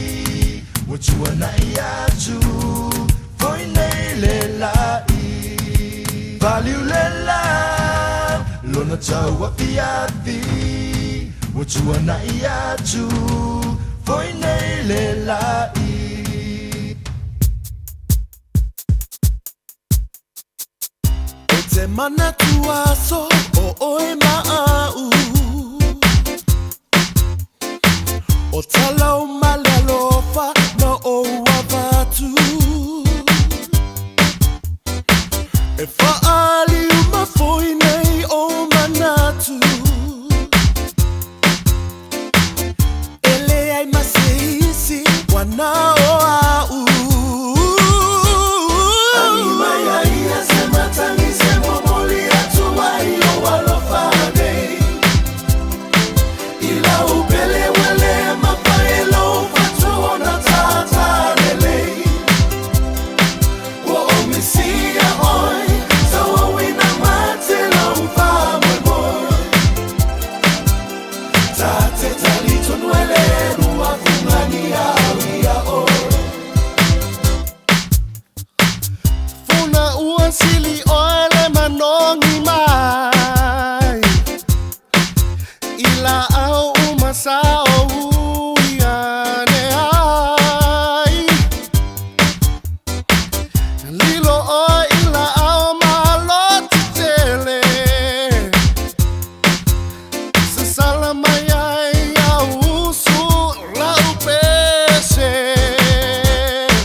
Radio Samoa. Tasilima i tu.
Samoa, talofa lava, ia le polo kalame fo le ne si whanau le tulituli matangau, whapena lava na awina atu I vai asu taitasi, I aso lua, ma aso lulu vai asu taitasi, whaamalo lava, whaamalo Samoa I le fo lau manuia, tātou tau whai au lia, fo le ne vai aso, I le alofa ma le anga le leo le atua, ia tātou avela le mua, ma le whaasao ia manu vau, o nolo na alofa, ma lona anga le lei, lona taitai, file muina mai o lo o toi suifua ia e mai se fo i se mātou wola masi whanau. Ia o la mātou whaatalo whaloa i atu na i lo o tau pa ia malo o tau mamalu. A le taimile nei whaatalo whatulo whaia o ngai lana whanau malawa teine matama o le tātou polo kalame o le tulturi matangau. Ia taltonu whaia o ngā wa e sauni mai fo ile nei tu la ali teine matama. Ia whaamalo lava tali tonu sato wa onga a ia o nisi foi ia elea whaina pea whaiola nai te mafuta mai le fale ia oi mana tua tātou teine matama o le tātou mata whaioi ai tātou te le ialu le tātou vaaya so umal tātou pola kalame e tātou lava o nau tātou whaafetai ma se i o tātou tala noa i lea tua. A o onga le nao tātou teine matama Samoa i o tātou i loa o na ave le wha mua i le atua. Ia, teine matama tali tonu la o le a e no fafile mu foi ma e wha alongolongo ma le wha alo ai o le a whai atu foi le tātou tatalo a mata il tātou polo kalame le nei foi yas. Ia le a whai atu whai a onga le tatalo ia le tātou tatalo. Whaafetai te lava Yesu lo mātou ali i whaaola o mātou maua fo i le nei aso i lo walofa ma lo wanga le lei. Whaafetai te le lava i lau tau singa ma lau puipuinga ia i mātou wa e fōa i foi le ola o le mea alofa fōa i fua lea mai a te oe le atua lo mātou ta mātou te vivi ia e o mātou wanganga ma o mātou whaane e ne e ia te oe le atua lo mātou ta e ui lava i na o mātou whaalongoina le tele o tala e popole ai o mātou loto ma langona ai e mātou le atu vale ai mātou te whaafetai le atua a wā mātou te tali tonu o loo soifua lawa fio o loo i o a ao lo mātou wola le atua lo mātou ta mao le mātou te whaafetai ai ma o mātou whaafoi atu le vi inga ia te oe whaafetai lau tau singa ina i o mātou ta matina mātutua mātou mātua foi ia ai maise o mātou ainga lava se ia o lava i pepe mea le atua whaafetai te le lava i loa lofa ia i mātou lau whanau. Mātou te talo whaafetai loa nganga pa ia o loo fesoa soani ma tauto o luaina pia i mātou. Whaamole mole le atua lo mātou tamā whaamangalo i mātou uma e tofu i mātou uma mai ngoa e whaapena o na taito o tasi i mātou i luma o lausi la whanga le atua whaamangalo i mātou. Mātou uma lava o tama mateine le atua whaamangalo i mātou mea uma lava o mātou se ai o luma o mātou se fo i le wā i mātou matama matina manai o mātou ainga le atua whaamangalo mai i mātou mātou le whaalongo foi mo mātou le usi tai whaamole mole whaamangalo i mātou. O mātou wala au lava li atua whaamole mole fesosoani mai lo wanganga pa ia e o ina i mātou ina i o mātou maua le ali ie le mea o ilo fatu mo i mātou a o ina i mātou i ala e tusa malo fina ngalo whaapena o na maua e i mātou le ola manuia ai maua haile vi inga o lau lava fio mātou tatalo le na whaamalo loita mai ti lava o loo maua i le tino mai. Whaamalo lofo i nai tamā matina o loo whaapenao na le maua le atoa le malosi le ne yaso. Mātou tatalo le li ie pui ma e lawe hai le hola o i mātou uma.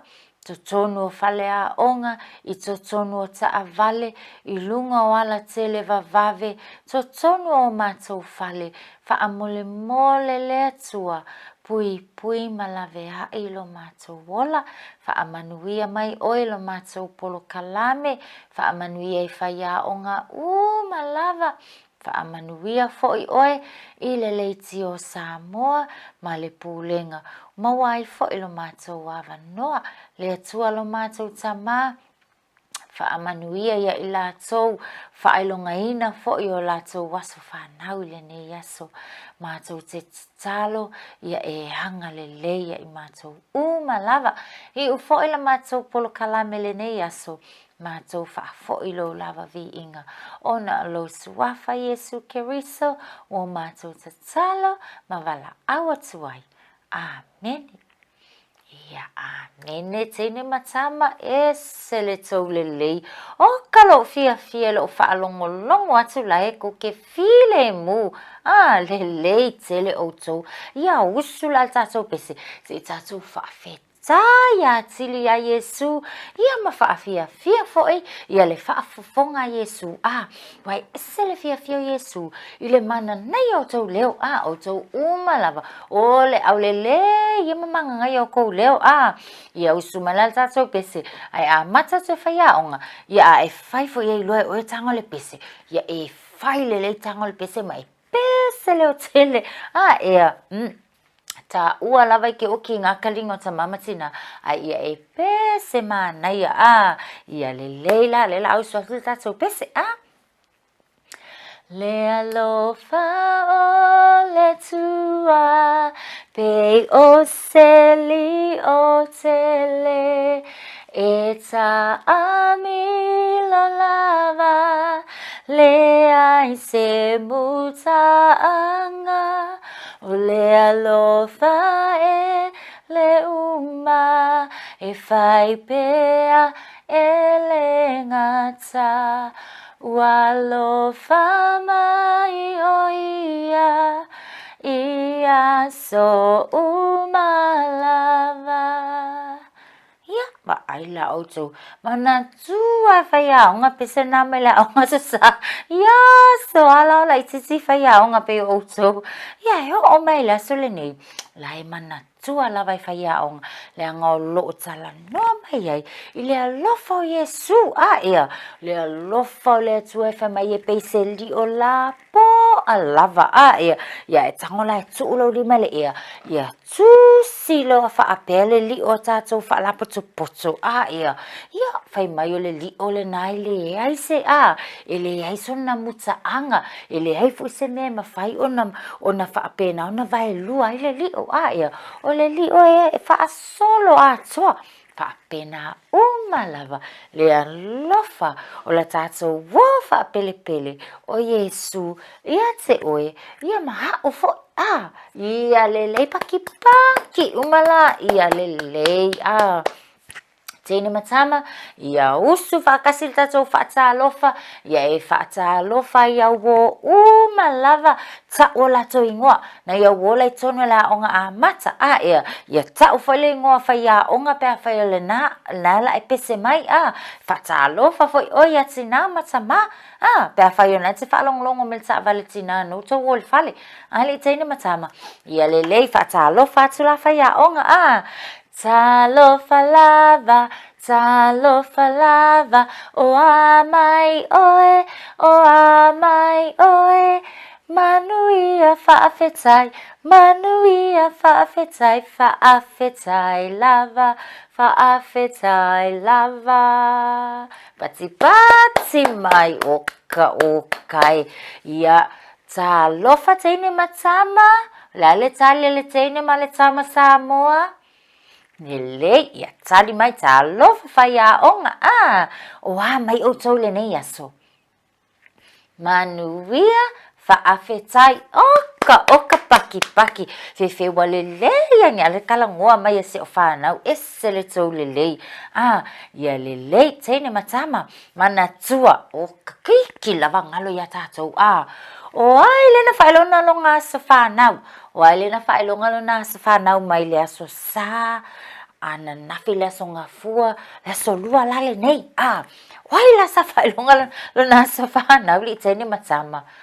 Ia ka paki esele mana ia ia tali tonu fai aonga ai fo se kele o lau keken la sa fa fo sa mama tina ia ko va ai lau ia pole ko fa long kaka o kai fa tau e tina matama ia mea lelei uma mo oe e wha manatu ai le aso na au mai ai oe e le atua e wha au lelei a tili ai le lalolangi ali taine matama ia se va ai la ia e se le tau oe ia ai manatua na whai atu whai a onga awa ne ingalo ele fa peanga le lula kofe la le keke fa papa lungi ia ai ngalo ia te oe ona fai lautatalo e te fai ai Yesu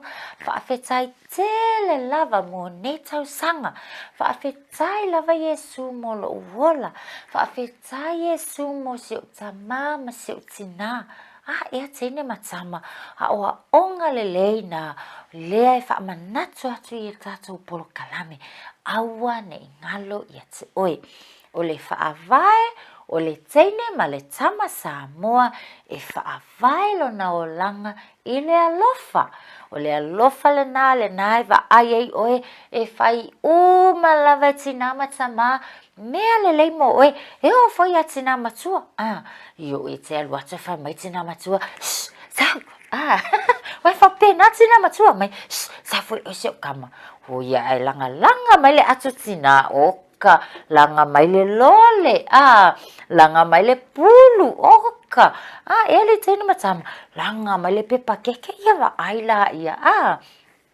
o ina e whaai loa tua i te oe o winga lofa na ia e lofa ila o na whaafoi oe lea lofa manatua o upu wha auro ole whaafetai oka wangalo manatua awane ingalo whaile upu whaafetai ia e whaapea fo ila le na whailonga le su whanau ta mamatina ia le la au su whaatasi malava tātou pesel tātou polo kalame ia e tātou te whaamanuia whaatasi mai lava ia sosoi fua o tau le wauli ia lelei manuia o tau aso whanau ia manuia o tau aso whanau ia manuia o tau aso whanau whaamanuia le atua feula keke yeah hip hip hooray hip hip hey ya paki umatato tene matama esele kolele ya faamalo e whaamanuia atu le tātou polo kalame ia te outou malava wow lia foi ma whaelonga ina outou wasa soifua e au fia e foi matama matina o tangatou malava ia lelei tēne matama tātou le mawhai na sila mai tātou polo kalame ma mai mua mai ia wa se foi wa ainga lau whai aonga ile nei foi awa uli ali tēne matama ni o ia ona wa mawhau whai aonga se ia tātou tala noa i ta umafa e ono tātou mō tātou ta maiti tātou tēne matama le tono la onga mata ona wa iai fo iana isi uwo la onga mata fai maitina te loa o lau sunga fai onga se wa faale tonu ale tama ita i leo sina wa ufiwe fai atu e sawe no foi lalo le tai au e fai na ti ai fai maisina e mana o le kuisi le kongo le kapoki o ka se faale tonu ale teine matama ia lelei Nea lawa tau ma fai onga. Se e tātou toe tilo. Ma toe wha manatu. Po o wā. Ta umafa e ta tau. Mo le tene. Ma le tama le lea onga amata. Ea. o te tali tonu foi e whaamama a venga foi I a tina matama. Awa I lavangi e koe kangi whai meike mga o le pankeke lei o ia McDonald's. I le tae au. Wai eisi vaenga ngai o mai puia. Whai watu wai mai le tae au. A lenga alu si tina se whaatau mai le pankeke mai le McDonald's. Lawa kangi ai o kas whaale tonu. Ale taini matama. Ia ai o tātou. Whaalongo le lei mai lava. Lea lala a tātou tala noa. Ia. Ua mana ia. Le whi lanu wai. O le lau a whaia o ngā le nei tai. I le nei awa uli. Ai se I tau ma whaia tu whaia. O ngai toi whaamanatu atu lava ia tātou. O tāu mawha lava ia. E whi tau I lelei. Whi tau I lelei ma George. E tau Celtino George wa lai tō anga George la kapi. Ia whapena fo ia Ashman o Isaac. Ia o si tau sala leo I velta o tātou uma. O Arabella o Tina mai. O le tō tele o tō uma. O tala lelei se vai. Oka o kai. O tō uma lava ia. Ia. Tanga I mai lava la tātou se toi whaamanatu atu la tātou ato mea ai ato tau mawha e te savali ma oile haonga e mawai lo so I fua malolo ina ali tainu matama ia se I tātou mata mai la ia watou tanga I mai la tātou le mawhai ona mai moa mai ia tau ai la ia tau tamai ia o le whalawa, ioi, tama matene, ai outou, ia outou alolo, whai ati nā matama, whai atu lo ti nā matama, sau se o kama, ia vai, o ka whalawa lea, whai atu lo whalawa, tau te ilo outou tamaiti, o le whalawa la, e te le lava ta umawha, e mawhai o na whai e tātou le whalawa, e mawhai la o na whai le whalawa, whai e le sanuisi, ka kou le tanga I mai. Ia vai o le pata. Ia. I le se paka mai McDonald's o le pata le whaatau. So se paka lava le whaatau I tina matama. Ia e loa oka o le pata le na. E maua I le soifua malolo ina. Oe. Ia e le taimi e halu I tina le whale o loa. Ia oka e lofa tina whaatau mai ia moa. Ia. Ioi. E iei lava ia vaenga nai te tonu o ano o manu fasi.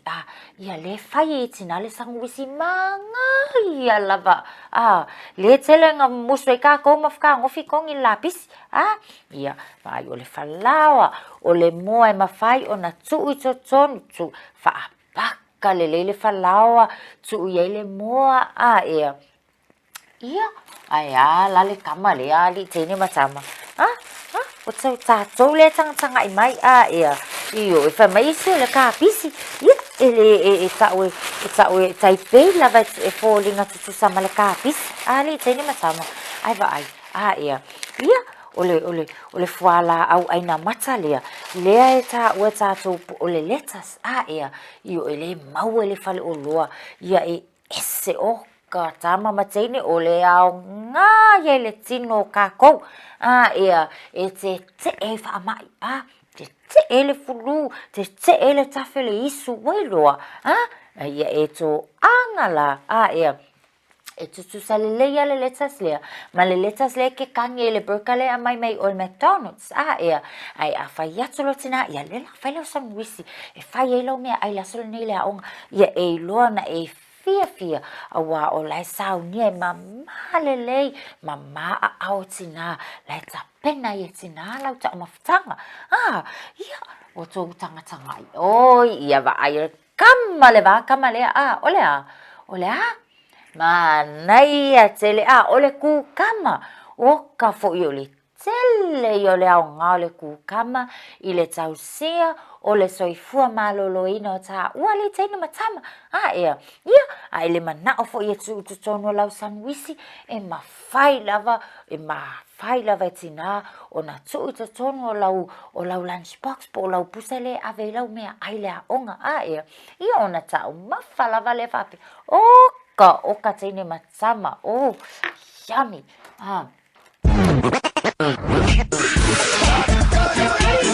Malo soifua o le siufufonga Samoa, Radio Samoa, tasilima iwatolu amo. Se kia Radio Samoa.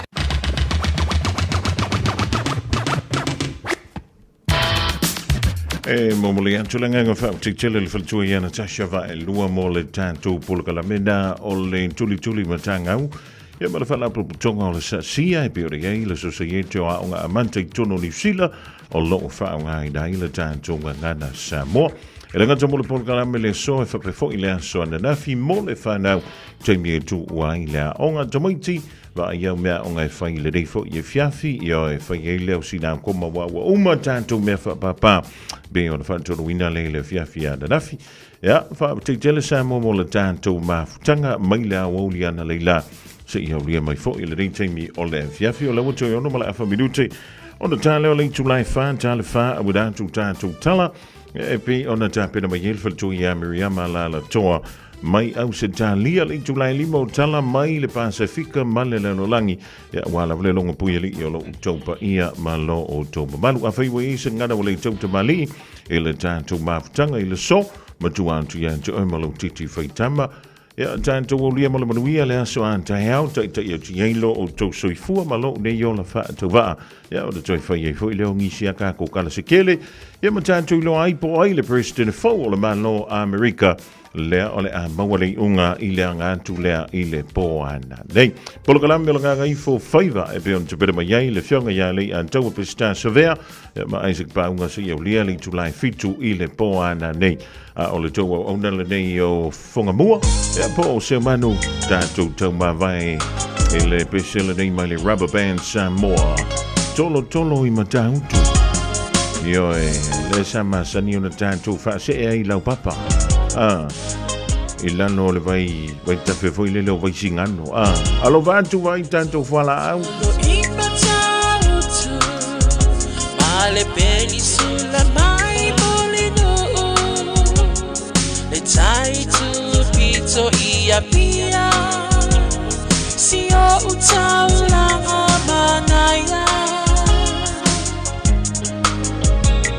e fe pula mai sau o ata uma o fetu o le lani e sulungi ia umasia uhani a o basa vali le pasina se i esu solo ia Samoa no uatulu se i fai mafianga ie mama atene matama olo sisi vai ma pepese matata lato tunele a omae mane ilano ole ni na o masia ukele